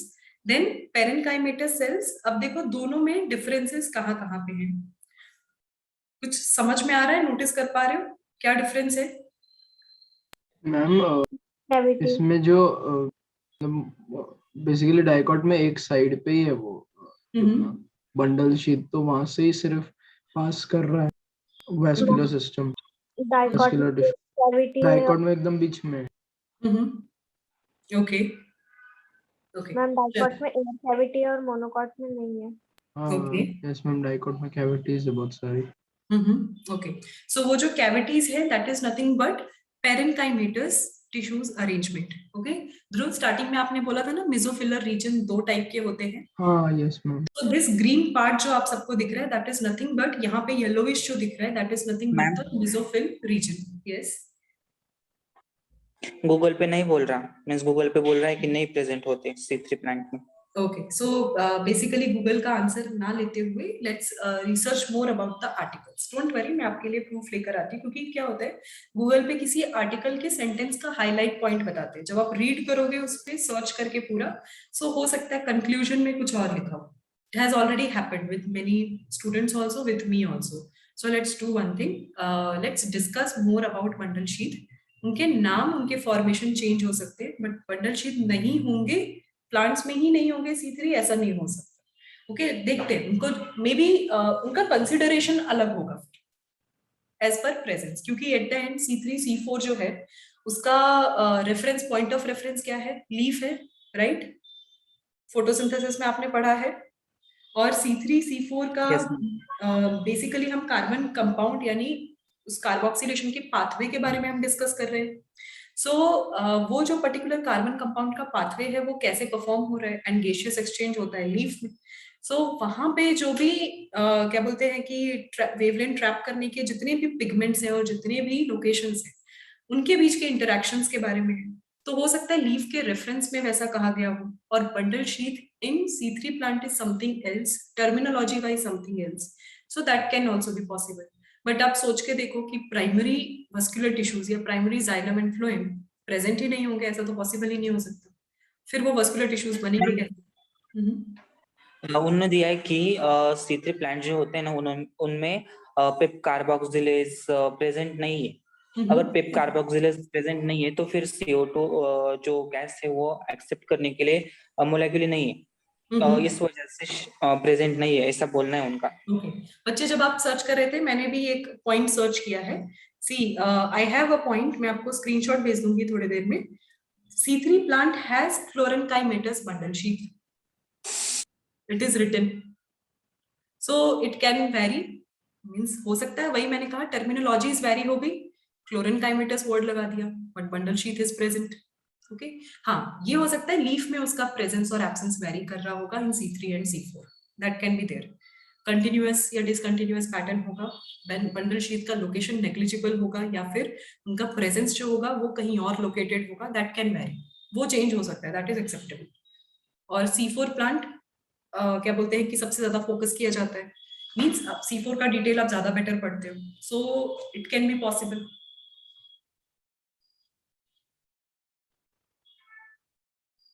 Understood? I think मेरा वॉइस ब्रेक हुआ क्या?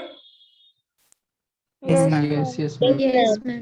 सो आई वॉज जस्ट सेइंग कि हो सकता है टर्मिनोलॉजी वेरी कर रही हो, because I just found out कि ऐसा लिखा है C3 प्लांट में क्लोरोफिल, या फिर क्या बोलते हैं कि sorry not chlorophyll, chlorenchymatous bundle sheath present होते हैं.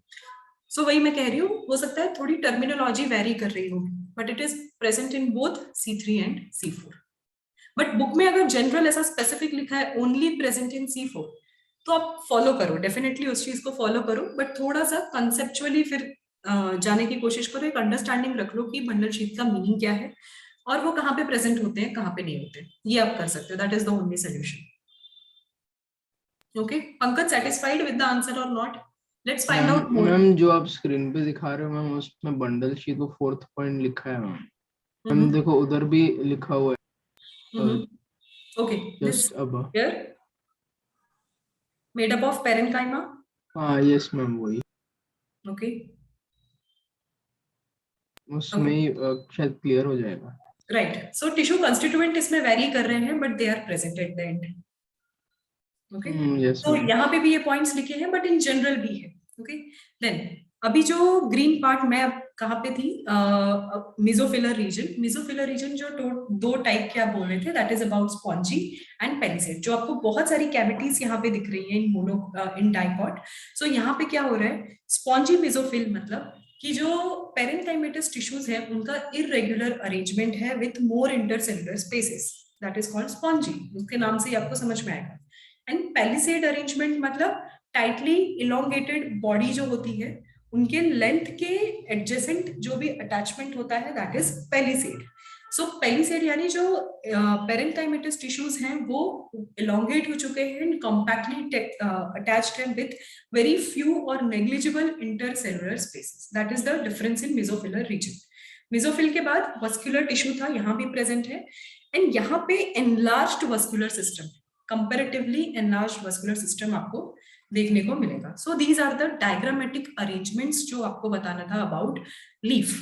ओके मैम इसमें डिफरेंसेस क्या रेटिकुलेट और पैरेलल वेनेशन की वजह से होगा? राइट, सिर्फ वही वो एक डिफरेंस है, प्लस और भी थोड़े थोड़े डिफरेंसेस हैं. Let's discuss type of leaf. Dorsiventral. Dorsiventral again एक और वर्ड है जहां पे क्या बोलते हैं कि जो अपर एंड लोअर पार्ट है यानी एडैक्सियल एंड अबैक्सियल, ये दोनों ही पार्ट क्या बोलते हैं कि एक जैसे हैं, इनमें कोई डिफरेंस नहीं है. कोई ना ही कलर डिफरेंस है, ना ही टेक्सचर डिफरेंस है, कोई डिफरेंस नहीं है. No sorry, that is means कि that is completely different. Dorsiventral, adaxial and abaxial distinct regions होंगे. Isobilateral means same, both the lines, both the surfaces are same. So dicot के case में they are different, आपको दो distinct regions leaf के मिलेंगे. Monocot के case में ये दोनों सेम मिलेंगे. Now stomata usually more on epidermis, on lower epidermis, और यहाँ पे इक्वल. एडैक्सियल अबैक्सियल जो होगा दोनों ही पार्ट पे इक्वल प्रेजेंट होंगे इन मोनोकॉट केस. मीजोफिलर रीजन यहाँ पे बोल रहे हैं दो टाइप के प्रेजेंट है, पैलिसेड एंड स्पॉन्जी, दोनों ही मिक्स अरेंजमेंट है. यहाँ पे ओनली स्पॉन्जी पेरेन्काइमा यानी स्पॉन्जी मेसोफिलर रीजन्स प्रेजेंट है. Now about bundle sheath, they are made up of parenchyma, ठीक है, and below the vascular bundle some parenchymatous cells or collenchymatous cells are present. Okay, चलो they are covering. यहाँ पे क्या है, they are made up of parenchyma but just above and below the vascular bundles. ठीक है, it means कि इनका जो exactly means इन दोनों के केस में जो arrangements हैं वो mostly same ही है of bundle sheath. Okay, ये आपको ध्यान रखना है. दूसरी चीज bulliform. Now come to the topic bulliform. So basically bulliform cells क्या होते हैं? Does anyone from the class knows? I think हमने डिस्कस किया हुआ है bulliform के बारे में.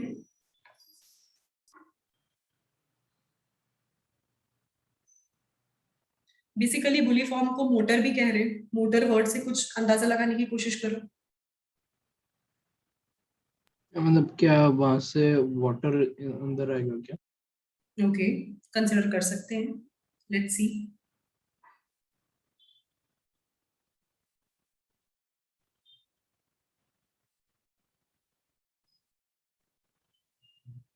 So actually you are correct. So basically bulliform cells क्या होते हैं? लार्ज बबल लाइक सेल्स होते हैं, कलरलेस मोस्टली, और ये एपिडर्मिस मोनोकॉट के एपिडर्मल लेयर से अटैच्ड होते हैं. एंड उनका जो चेन है या फिर जो उनका अरेंजमेंट है वो मूव करता है टुवर्ड्स द मिड रिब, जो वस्कुलर टिश्यूज है उसकी तरफ वो मूव करता है. So that is the bulliform.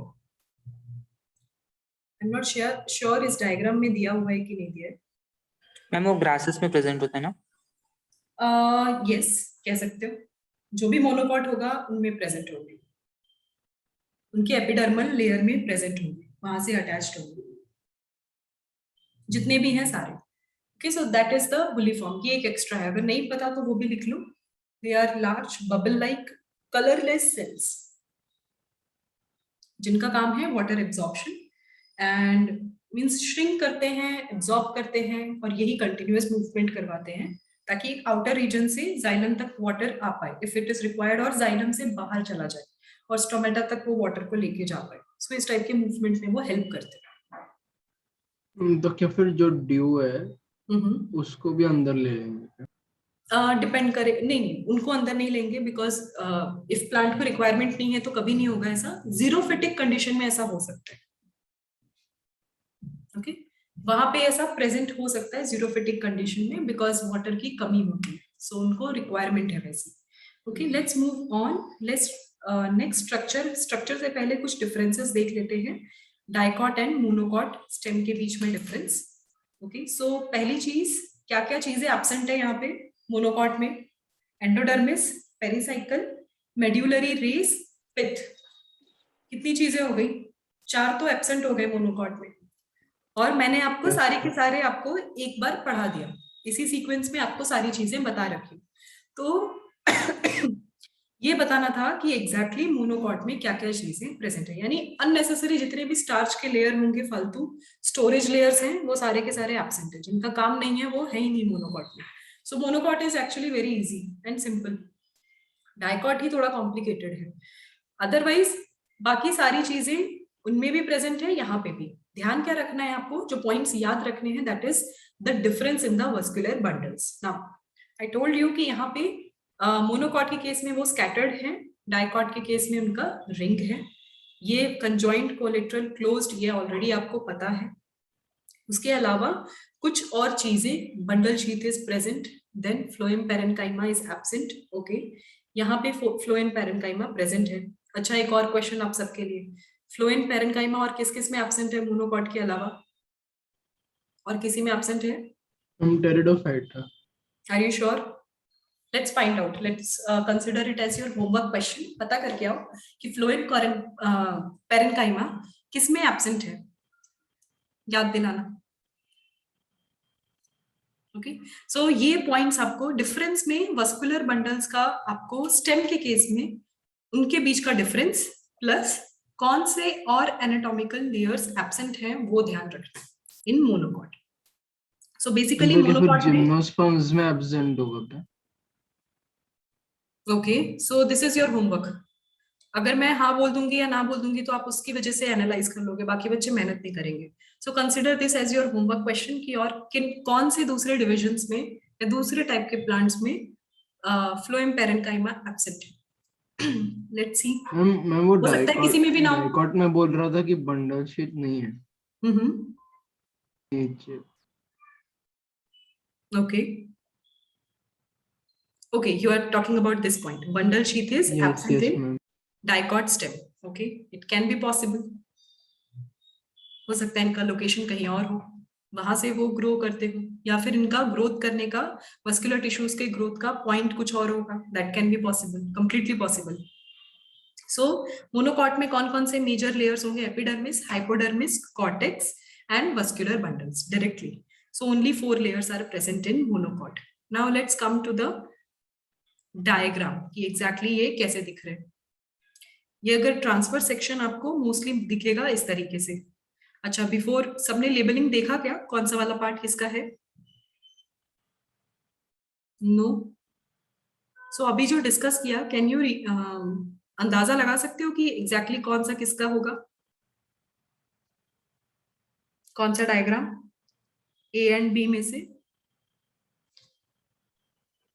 ऊपर का मोनोकॉट, नीचे ऊपर का डाइकॉट, नीचे का मोनोकॉट। राइट। सो यहाँ पे आपको ये चीज दिख रही होगी कि जो बेसिकली जो वस्कुलर सिस्टम है, जो वस्कुलर बंडल है, that is in continuous ring like manner. यहाँ पे वो सारी चीजें स्कैटर्ड है। इसी को जूम करके एक सेक्शन यहाँ पे दिया हुआ है कि एग्जैक्टली क्या क्या और कैसे अरेंज्ड है। पिथ, एज आई सेड कि पेरिसाइकल जो है it comes between endodermis and vascular tissue, इसीलिए बीच में ही वस्कुलर सिस्टम आ जाता है और बाद में फिर ग्राउंड टिश्यू सिस्टम कंटिन्यू होता है और अपना लास्ट लेयर कंप्लीट करता है। So pith is always going to be in the centre, means जहां पे कुछ नहीं होगा वहां पे पिथ प्रेजेंट होते हैं। ओके, सो ये हमारा पॉइंट है और इसी फ्रॉम कोलेनकाइमा टुवर्ड्स पिथ हम इसी फ्लो में सारा का सारा स्टडी कर रहे हैं, सारे लेयर्स पढ़ते हैं। और जो नीचे का डायग्राम है, जो डायग्राम बी है, बेसिकली इसमें क्या है, बहुत सारी चीजें ऑलरेडी एब्सेंट हैं, तो directly epidermis, hypodermis and vascular bundles को ही दिखाया है, उसके अलावा और कोई भी चीजें नहीं दिखाई है। Okay, so this is the difference in the stem structure of monocot and dicot. Metaxylem primary है या सेकेंडरी? सेकेंडरी है। Sure? Yes. yes ma'am. Everybody, primary xylem proto और मेटा कंबाइन होता है या ओनली प्रोटो रहता है? क्या लगता है?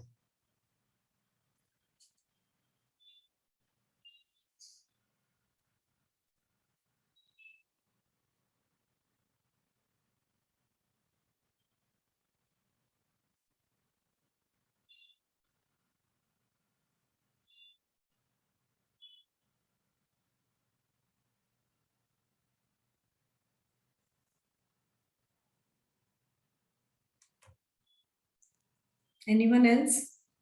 मेटाजाइलम लग रहा है सेकेंडरी है। बेसिकली प्रोकैम्बियम जो है यानी आपका जो प्राइमरी वस्कुलर टिश्यू है that belongs to proto and meta दोनों। सो पहले प्रोटो बनेगा, देन मेटा डेवलप होगा और उसके बाद सेकेंडरी जाइलम डेवलप होगा। Okay, Chetan has answered primary. Okay correct. So basically primary xylem में ये याद रखो। आई थिंक आपको जब हम कॉम्प्लेक्स टिश्यूज पढ़ रहे थे पहली क्लास जो है उसमें ध्यान देना, नोट्स में लिखे हैं। सो बेसिकली जो आपका प्रोकैम्बियम है उसका पार्ट है proto and meta and then वो डिफरेंशिएट होते हैं। तो वही उसी सीक्वेंस में सारी चीजें आपको बताई गई हैं। तो यहाँ पे ही आपको सारे के सारे देखो phloem, Meta and proto and इन्हीं में क्या है अलग अलग एलिमेंट्स, क्योंकि कॉम्प्लेक्स टिश्यू है सो मोर देन वन सेल्स यहाँ पे प्रेजेंट है। सो उनके एलिमेंट्स यहाँ पे अरेंज्ड है। दिस वे यहाँ पे फ्लोएम भी अरेंज्ड है। सो फ्लोएम यहाँ पे एंडार्क है या exarch? What you all think? दोनों ही सिचुएशन में करेक्ट। सो यहाँ पे फ्लोएम एक्सार्क होगा। ओके स्टेम स्टेम है ना, right. Okay, next is about difference in monocot and dicot root. जो जो बंडल्स पढ़े थे वो सारी चीजें हैं। एक पॉइंट आप लोगों का रह गया है about secondary growth.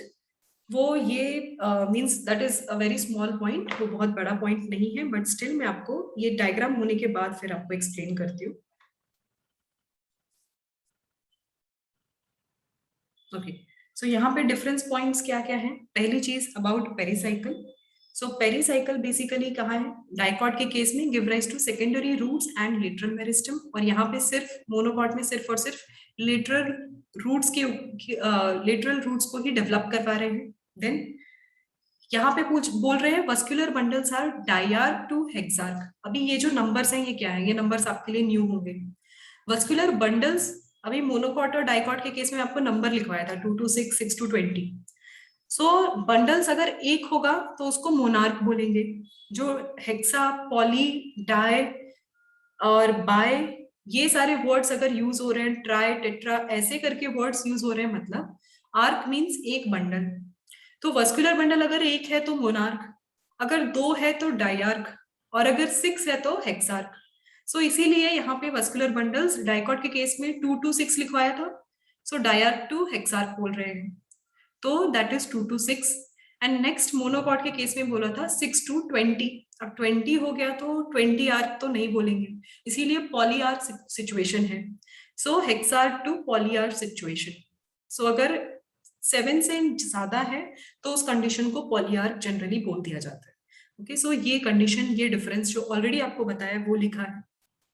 Then cambium में दैट इज ओपन, यहाँ पे ओपन कंडीशन है मींस कैम्बियम प्रेजेंट होगा, यहाँ पे closed that you already know. Then pith absent और poorly developed, abundant and fully developed. Abundant and fully developed इसलिए भी होगा क्योंकि बहुत सारे लेयर्स जो हैं वो कम है, प्लस उतने डिस्टिंक्ट क्या बोलते हैं कि उनके टिश्यूज जो बाकी कॉम्प्लेक्स टिश्यूज हैं that is very less in number. ये एक डिफरेंस है। दूसरा सेकेंडरी ग्रोथ, अगर कैम्बियम का प्रेजेंस और एब्सेंस ही सेकेंडरी ग्रोथ को बताता है, मींस उसके प्रेजेंस और एब्सेंस को बताता है। Next is about conjunctive tissue. Conjunctive tissue होता है बेसिकली आपके पेरेन्काइमा, आपके जो ग्राउंड टिश्यूज हैं उनका कॉम्बिनेशन। सो आपका पेरेन्काइमा और स्क्लेरेन्काइमेटस स्पेशली जो ये सेल्स होते हैं इनका presence, if they are present in xylem and phloem, means xylem and phloem के जो situations हैं, जो bundles हैं, उनके बीच में या इधर उधर कहीं भी parenchymatous और sclerenchymatous tissues present होंगे, that situation will be the conjunctive tissue situation। ये हो गया। Now let's go to the diagram कि exactly वो क्या बोलना चाह रहे हैं। So this is how the dicot and monocot root appears। Mostly same ही है, ऐसा नहीं है कि इनमें बहुत ज्यादा डिफरेंस आ रहा है। अरेंजमेंट का इतना खास डिफरेंस नहीं है, क्योंकि एट द एंड इनका जो फंक्शन है मोनोकॉट एंड डाइकॉट, फंक्शनली वो वेरी नहीं कर रहे।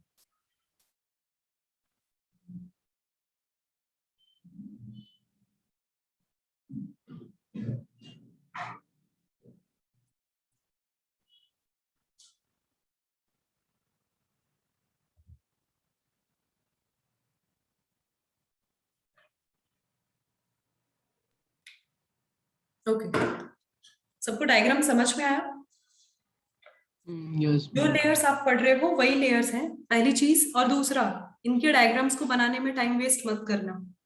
ये जो सेल्स हैं, ये 100 सेल्स बनाने के चक्कर में आप लोग क्या करोगे, बहुत ज्यादा टाइम वेस्ट करोगे।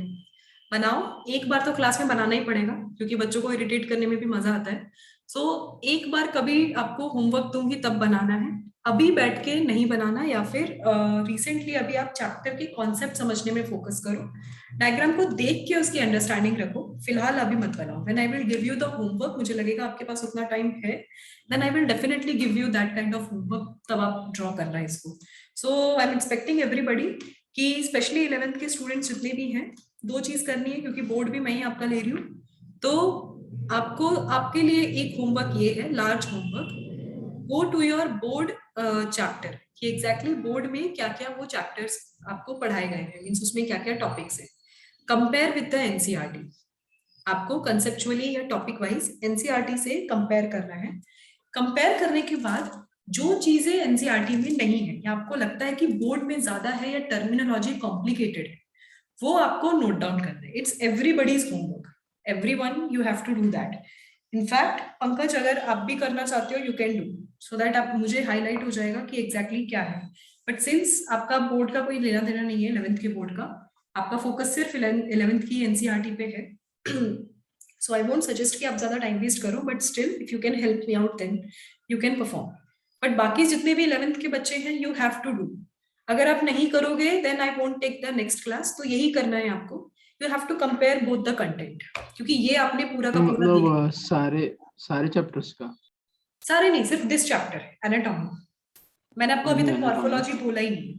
अगर मॉर्फोलॉजी बोला होता तो वो आप क्या बोलते हैं कि वो भी मैं आपको करने को देती। मुझे पता है कि कौन से चैप्टर बहुत लेंदी हैं, अननेसेसरी आपका टाइम वेस्ट हो रहा है, कौन सा चैप्टर शॉर्ट होता है और जिसमें मैक्सिमम टॉपिक मैच करते हैं, that I already know.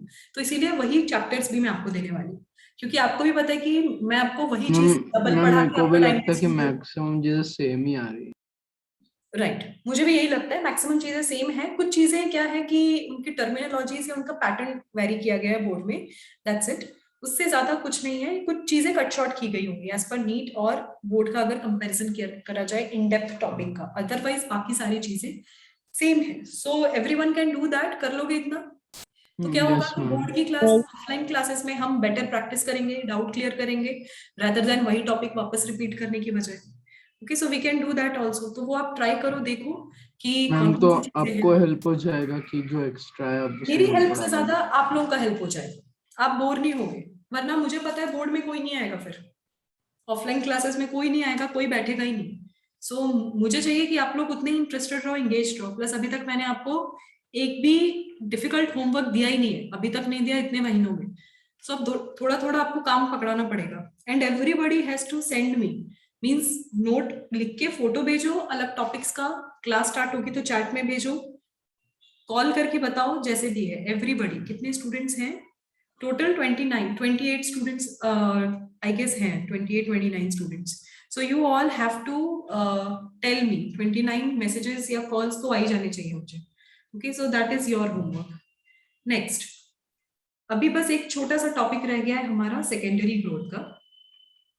Secondary growth में बस कंसिडर करो कि ये ओवरऑल आपके बॉटनी का डिक्शनरी बना रहे हैं हम, मींस कुछ नए वर्ड्स हम पढ़ेंगे। एवरीवन नोज कि सेकेंडरी ग्रोथ का मीनिंग क्या है, यानी जब स्पेशलाइजेशन होने लगता है, ओवरऑल सेल्स का डिफरेंशिएशन बढ़ जाता है, उस चीज को बोलते हैं सेकेंडरी ग्रोथ। सेकेंडरी ग्रोथ में इन्वॉल्वमेंट जिस चीज की होती है दैट इज द कैम्बियम। अगर वो लेटरल टिश्यूज यानी लेटरल ओवरऑल विड्थ और गर्थ बढ़ा रहा है स्टेम का, that can B cork cambium,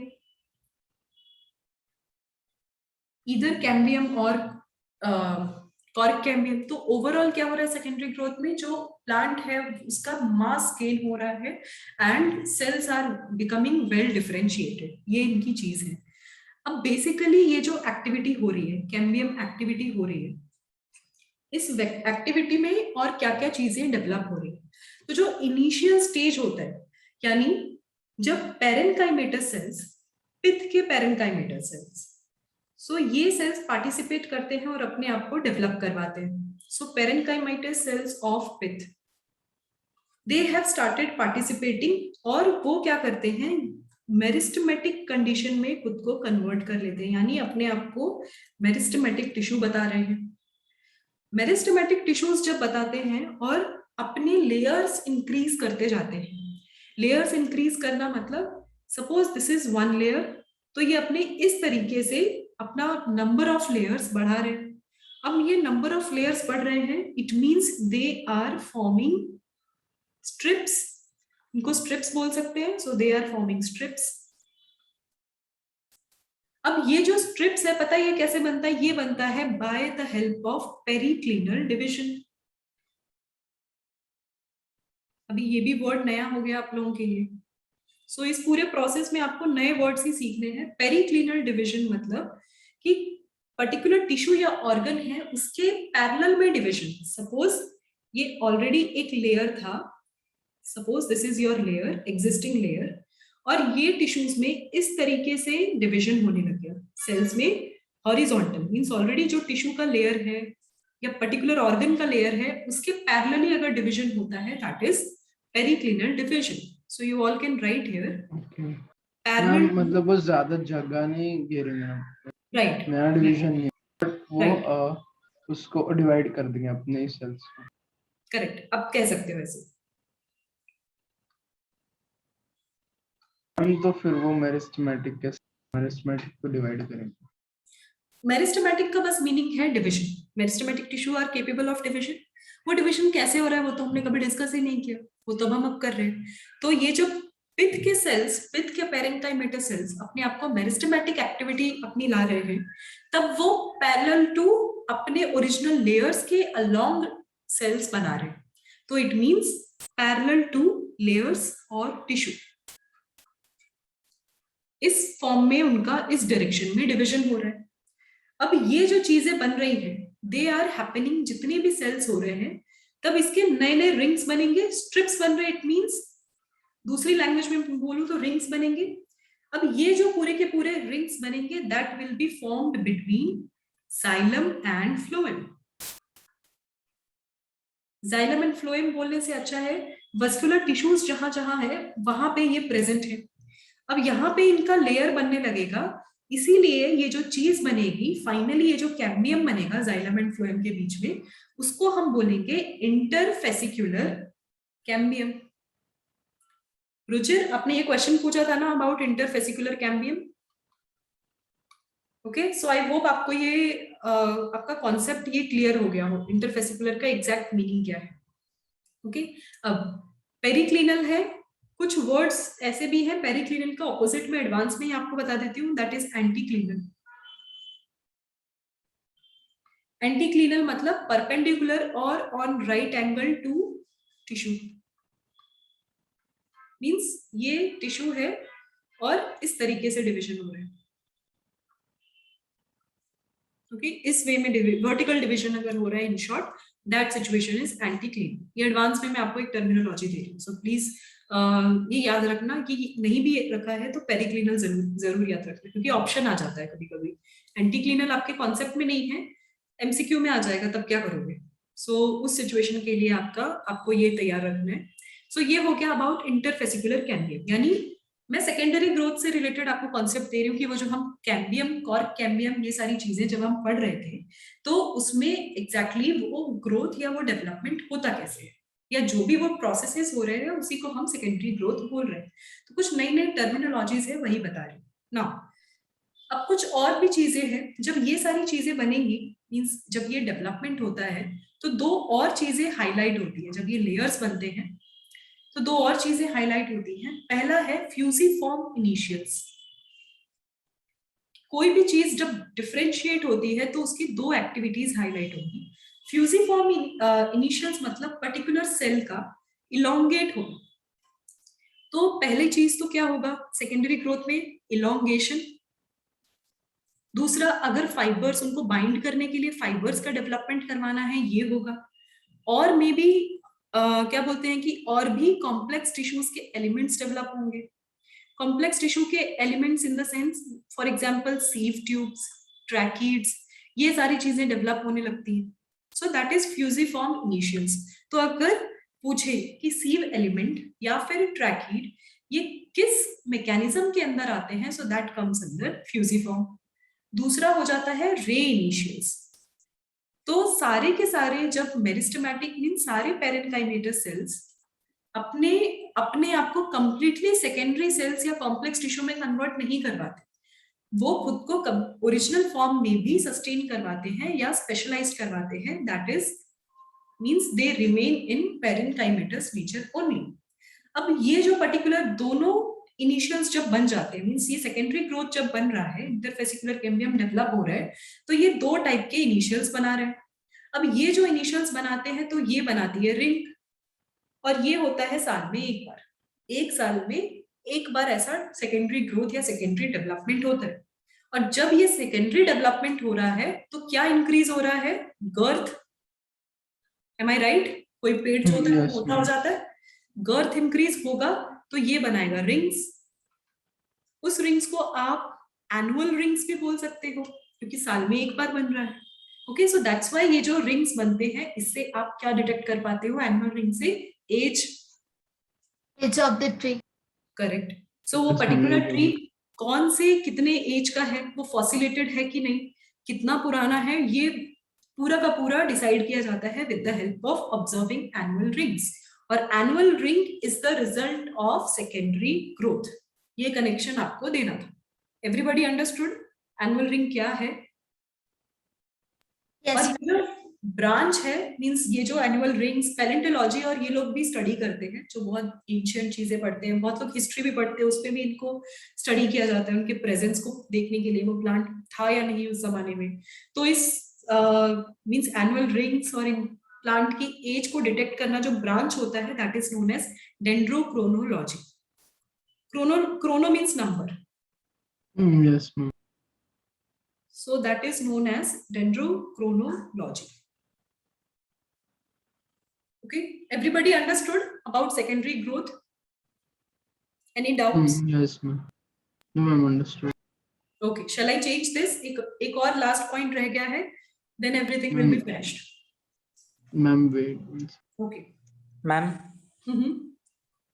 इसमें डिफरेंशिएशन और रीडिफरेंशिएशन के एग्जांपल क्या आएंगे? ओके, सो बेसिकली क्या हो रहा है सेकेंडरी ग्रोथ में, जब हम फर्स्ट पॉइंट जब भी लेते हैं that is about differentiation. Differentiation कब होगा बच्चे? प्राइमरी ग्रोथ के टाइम पे आ जाएगा। सीक्वेंशियली जाने की कोशिश करते हैं, एग्जांपल्स हमें मिल जाएंगे। जब प्राइमरी ग्रोथ होता है तब क्या होता है इनिशियली कि एम्ब्रियोनिक सेल्स जो हैं वो अपने आप को मेरिस्टेमेटिक के फॉर्म में ला रही हैं। ओके, सो जब मेरिस्टेमेटिक टिश्यूज बनते हैं यंग प्लांट्स में यानी एम्ब्रियोनिक कंडीशन में, सो इनिशियली वो चीज हो जाती है, यानी वो डिफरेंशिएशन की शुरुआत हो गई, प्राइमरी ग्रोथ बनने लग गया। M I right? So Yes, ma'am. इसको कंसिडर कर सकते हैं मेरिस्टेमेटिक से प्राइमरी ग्रोथ को, जब पहली बार मेरिस्टेमेटिक बनने शुरू होंगे, क्योंकि सबसे पहले तो आए ही मेरिस्टेमेटिक थे और तो कोई आए ही नहीं थे। मैम बट इसमें क्या दिया है कि जो सेल्स होते हैं वो स्पेशलाइज होते हैं और वो क्या करते हैं, उनकी एबिलिटी लूज करते हैं फिर से डिवाइड होने की। करेक्ट करेक्ट, हम वही जा रहे हैं। राइट राइट, अब प्राइमरी ग्रोथ हो गया। हाँ, अब फिनिश कर दो। मेरिस्टेमेटिक एग्जांपल तो नहीं आएगा ना फिर इसका? परमानेंट टिश्यू कोई भी आएगा ना, क्योंकि मेरिस्टेमेटिक में एबिलिटी है फिर से डिवाइड होने के लिए। करेक्ट करेक्ट, बट मैं कह रही हूँ starting point of the primary growth कि अगर एम्ब्रियोनिक टिश्यूज यानी इमेजिन करो सिंगल सेल अगर फर्स्ट टाइम भी डिवाइड हो रहा है यानी वो इनिशियली प्राइमरी ग्रोथ कर रहे हैं, प्राइमरी डिविजन्स कर रहे हैं। तो जब इनिशियली वो चीज बन रही है वो मेरिस्टेमेटिक टिश्यू बन रही है। अब ये चीज डिफरेंशिएशन में एक और चीज मैं बता रही हूँ, नेक्स्ट वही पॉइंट कह रही थी अबाउट सेकेंडरी ग्रोथ। मेरिस्टेमेटिक से जब स्पेशलाइजेशन इन लोगों को मिलने लग जाता है that also comes under differentiation. उसमें स्पेशलाइजेशन मिलेगा तब जाके डिफरेंशिएशन का मतलब बनने लग जाएगा। डिफरेंशिएशन का मतलब ही है कि आप चीजों to अलग अलग कर रहे हो, मतलब उनका काम डिवाइड कर रहे हो।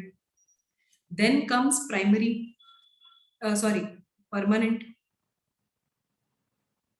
ओके, नाउ डी डिफरेंशिएशन मतलब डी डिफरेंशिएशन मतलब ये जो भी डिफरेंशिएटेड सेल्स हैं वो अपने आप को क्या कर रहे हैं, ये कंडीशन होगी, अपने आप को वापस से पुराने सिचुएशन में लेकर आ रहे हैं, यानी अपने मेरिस्टेमेटिक फॉर्म में लेकर आ रहे हैं, अपनी स्पेशलाइजेशन को लूज कर रहे हैं, that is D differentiation. Agree? Yes ma'am. ठीक है, सो डिफरेंशिएशन आपका यहां तक हो गया, ये हो गया आपका सेट, ये वाली चीज हो गई डी डिफरेंशिएशन। एंड वापस से वो कैम्बियम जो बना रहे हैं, जो हर साल वो रिंग्स बन रहे हैं, या फिर कोई एडवांस सेल्स बन रहा है, या फिर कोई और मॉडिफिकेशंस आ रहे हैं प्लांट्स में, वो कंडीशन हो गई रीडिफरेंशिएशन कि डी डिफरेंशिएटेड सेल्स यस वापस से तो रीडिफरेंशिएट हो रहे हैं। ऐसा जरूरी है वैसे वो अपने आप को रीऑर्गेनाइज कर रहे हैं क्या? करेक्ट, या फिर हम अपने हम आप उस को सेल को, रीऑर्गेनाइज कर रहे हैं। राइट, आप उस सेल को मत कंसिडर करो, हम उस प्लांट की सिचुएशन को कंसिडर कर लेते हैं। तो ये चीज हो गई कि प्राइमरी और secondary growth two distinct regions है, टू डिस्टिंक्ट ग्रोथ है, बट ये डिफरेंशिएशन की सिचुएशन जो है वो कंप्लीटली प्राइमरी तक अटैच्ड नहीं है या कंप्लीटली सेकेंडरी तक अटैच्ड नहीं है। ओके, सो जब वापस से डी डिफरेंशिएशन टिश्यूज फिर से उनका फेट डिसाइड होने लगेगा, फिर से बोलेंगे कि ओके आपका काम ये है, आपको जाइलम बनना है, आपको फ्लोएम बनना है, या कुछ और बनना है। तो जब वो सारी सिचुएशन फिर से होने लगेंगी तब वो कंडीशन आ जाएगी री differentiation.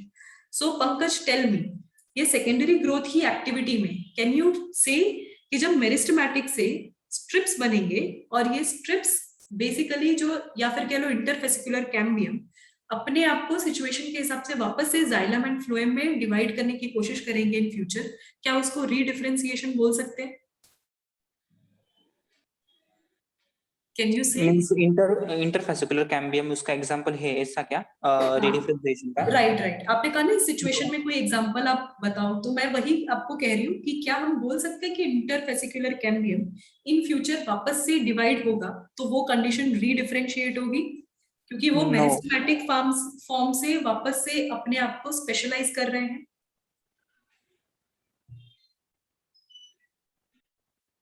Okay, so can you tell me the reason why no?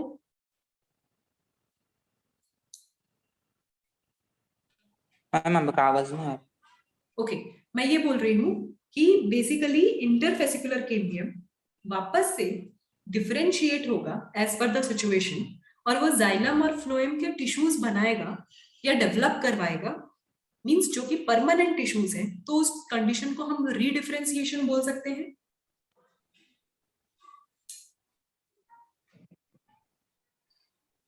हम क्वेश्चन रिपीट कर रही ओके, क्वेश्चन मैं ये पूछ रही हूँ कि इंटरफेसिकुलर कैम्बियम अगर फिर से secondary xylem, better language use कर रही हूँ, सेकेंडरी जाइलम और सेकेंडरी फ्लोएम अगर डेवलप कर रहे हैं तो वो कंडीशन को रीडिफरेंशिएशन बोल सकते हैं ना, या नहीं?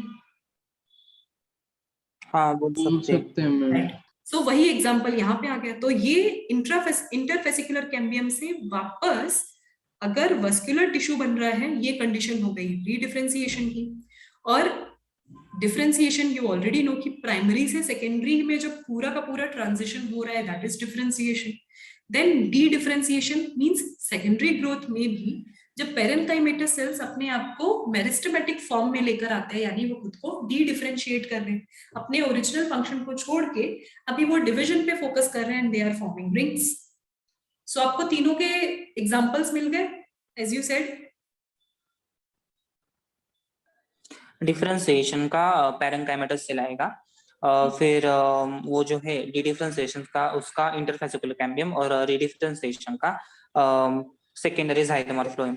Correct correct ma'am, but meristematic differentiation का एग्जांपल नहीं आएगा ना, क्योंकि वो अभी तक डेवलप ही नहीं कोई स्पेशल फंक्शन करने के लिए। Right correct. सो मैं आपको बस ये कह रही हूँ कि डिफरेंशिएशन की शुरुआत कहाँ से होती है। शुरुआत डिफरेंशिएशन की एम्ब्रियोनिक डेवलपमेंट से ही हो जाती है, that's what I am saying. हाँ, डिफरेंशिएशन का result is your parenchymatous cells. But आप बताओ क्या मेरिस्टेमेटिक के पास फंक्शन नहीं है? फंक्शन है, डेफिनेटली है। मेरिस्टेमेटिक का फंक्शन ही यही है कि उसे ओवरऑल पर्टिकुलर सेल को डेवलप करवाना है, उनके नंबर्स को इंक्रीज करवाना है, दैट इज देयर फंक्शन। वो गर्थ डेवलप करवाते हैं, वो एपिकल डेवलपमेंट करवाते हैं। बेसिकली जो डिफरेंशिएशन जो अंडरगो कर रहे हैं वो मेरिस्टेमेटिक उसका फॉर्म करेक्ट। मतलब वो जो भी चीज आगे फॉर्म होने वाली है वो परमानेंट है। सो पंकज, अगर आपका आंसर मीन्स आपको फाइनल रिजल्ट जो आपने बोला that is correct, that is completely correct, but उसकी शुरुआत तो प्राइमरी ग्रोथ से ही स्टार्ट हो जाएगी ना। कोई भी चीज डिफरेंशिएट वहीं से स्टार्ट हो जाती है, क्योंकि वो उसका रियल मीनिंग है। हाँ, डिफरेंशिएट करना मीन्स ओवरऑल हम फेट डिसाइड कर रहे हैं। तो क्या मेरिस्टेमेटिक टिश्यूज का फेट नहीं है? उनका भी तो फेट है कि उनको डिवाइड करना है, उनको नंबर ऑफ सेल्स इंक्रीज करने हैं इन व्हाटएवर मीडियम, चाहे कैसे भी वो इंक्रीज कर रहे हो, गर्थ इंक्रीज कर रहे हो, एपिकल इंक्रीज कर रहे हो और इंटरकैलरी इंक्रीज कर रहे हो, बट उनका जो रिजल्ट होता है that is always going to be some kind of permanent tissue. So आपका पेरेन्काइमा जो हो गया that comes under differentiation result. तो समझ में आया अब? Yes Yes, ma'am. ma'am. Okay, so next हमारा बस एक लास्ट पॉइंट और वो चीज रह गई है related to activity of cork cambium. अब ये सिंपल है, ये चीज आपको ऑलरेडी पता है।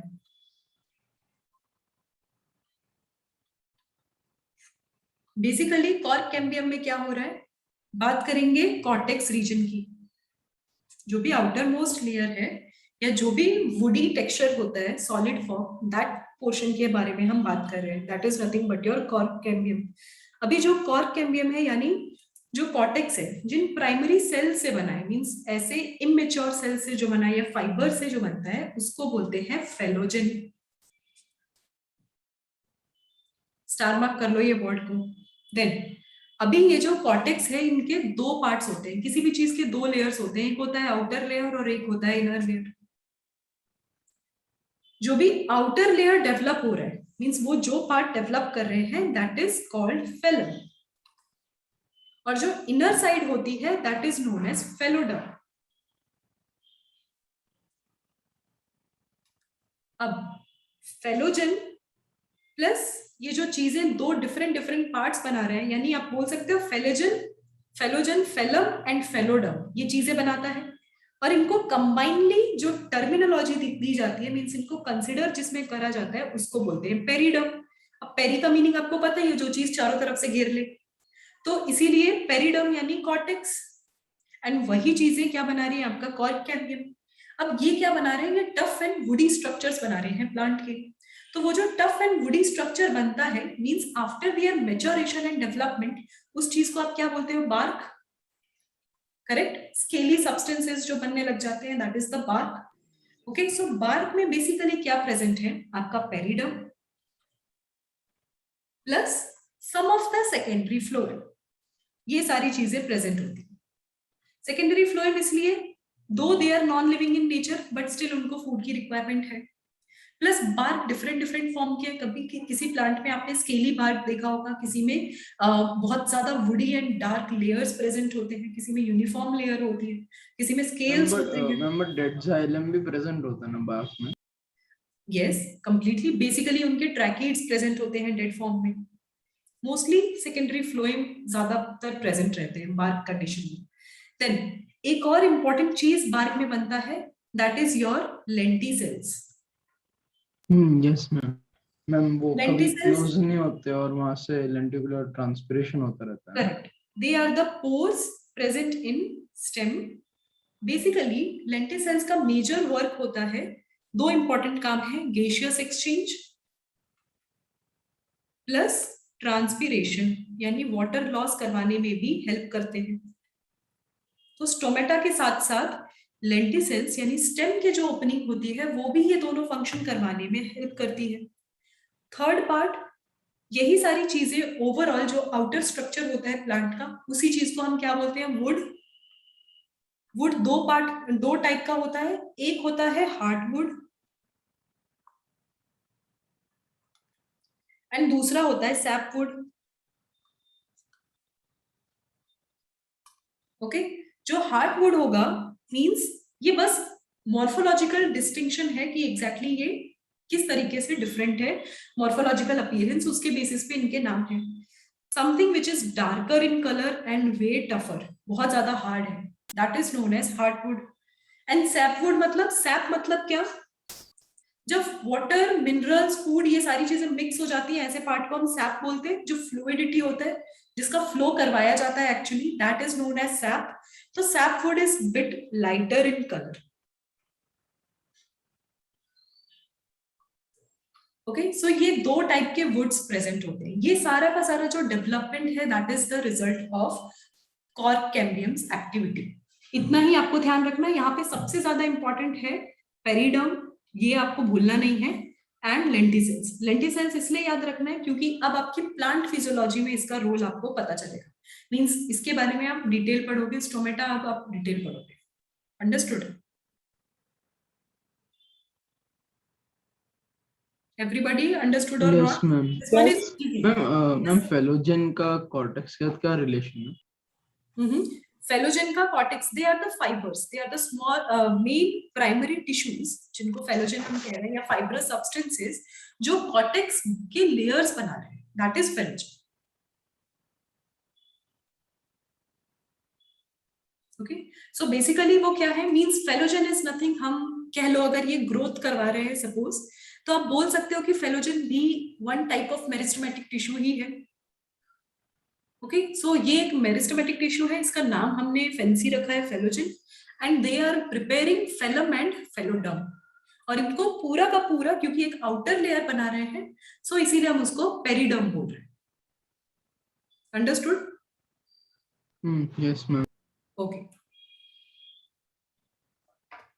सो बेसिकली क्या हो रहा है? ये एपिडर्मिस के भी आगे क्या बना रहे हैं? बहुत ही टफ और रिजिड स्ट्रक्चर क्रिएट कर रहे हैं. नाउ एक और चीज मुझे एक्सप्लेन करनी थी अबाउट स्टोमेटा, जो मैंने स्टार्टिंग में कहा था कि I will explain, completely skip from my mind. So basically diagrammatically मैं आपको दिखाने की कोशिश करूंगी कि एग्जैक्टली स्टोमेटा दिखता कैसा है. Okay so this is stomata basically. तो ये क्या है? Opening present at the, Gayatri आपके लिए है, सो प्लीज आप ध्यान देना अगर आप प्रेजेंट हो तो. सो एक ओपनिंग है जो कि लीव्स में प्रेजेंट है, जो स्टिमुलेट जो कोऑर्डिनेट करवाते हैं ट्रांसपीरेशन यानी वाटर लॉस में प्लस गैसियस एक्सचेंज में. उनके आसपास ये जो किडनी शेप्ड और डंबल शेप्ड ये जो चीजें प्रेजेंट हैं that is nothing but the guard cells. इनका काम है गार्ड करना. तो जैसा उनका नाम है वही उनका काम है. सो गार्ड सेल्स बेसिकली मॉनिटर कर रहे हैं ओपनिंग एंड क्लोजिंग. तो गार्ड सेल्स खुद को क्या कराएंगे? श्रिंक और टर्जिट. उसके हिसाब से वो पोर्स जो होगा वो ओपन होगा और क्लोज होगा. That is the main function of guard cells. Plus इनके आसपास क्या प्रेजेंट है? सब्सिडियरी सेल्स और एक्सेसरी सेल्स, जो लास्ट टाइम भी हमने बोला था. अब सब्सिडियरी सेल्स क्या करवा रहे हैं? प्रेशर ग्रेडियंट मेंटेन करवाने में हेल्प कर रहे हैं. अगर वो प्रेशर चेंज करवा पाएंगे तो उसकी वजह से जो स्टोमेटा होगा, जो गार्ड सेल्स होंगे वो ओपन एंड क्लोज होंगे एंड वही वो फंक्शन आगे के जो भी फंक्शंस हैं वो कंटिन्यू कर पाएंगे. सो दैट इज ओनली मींस यही एक छोटी सी चीज है जो आपको स्टोमेटा के बारे में पढ़नी है. There is nothing complicated in this. Gayatri understood? Yes ma'am. Okay चलो दिस इज वो स्लाइड दिखाओ ना. ओके आज का सेशन काफी लंबा हो गया. I hope everybody understood. अब क्या करना है आप लोगों को? ma'am. लार्ज होमवर्क क्या है आप सबके पास?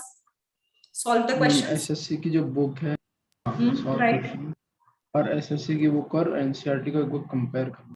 राइट कि ये चैप्टर में क्या एक्स्ट्रा है अगर कुछ एसएससी की बुक में तो. करेक्ट. अगर कुछ एक्स्ट्रा है देन यू टेल मी. अगर एक्स्ट्रा नहीं है बट स्टिल कोई ऐसे पॉइंट्स है जो आपको रिपीट करने की जरूरत है then we will go for it. So आपको क्या करना है? एमसीक्यू सॉल्व करना है लेवल 1 एंड 2. नेक्स्ट वीक अगर ऑफलाइन चांस मिल रहा है हर जगह, सो आई विल ट्राई कि आके मैं पर्सनली आपकी थोड़ी प्रैक्टिस करवाऊं. इस पर्टिकुलर चैप्टर का डाउट सेशन रख लेंगे फिर. और अगर नहीं मिल रहा है चांस, हमारे रेगुलर दूसरी क्लासेस चल रही हैं, तो हम क्या करेंगे? जो जिस टाइम पे जिस चीज का ऑफलाइन होगा, जो टॉपिक नीट में चल रहा है उसी का हम बोर्ड वर्जन पढ़ लेंगे. इस तरीके से हम कर सकते हैं. Excuse me, ma'am. Yes ma'am phloem parenchyma किसमें एब्सेंट है वो भी एक होमवर्क है ना? राइट आपको पता करना है यस मैम. फ्लोएम पैरेन्काइमा किसमें एब्सेंट है.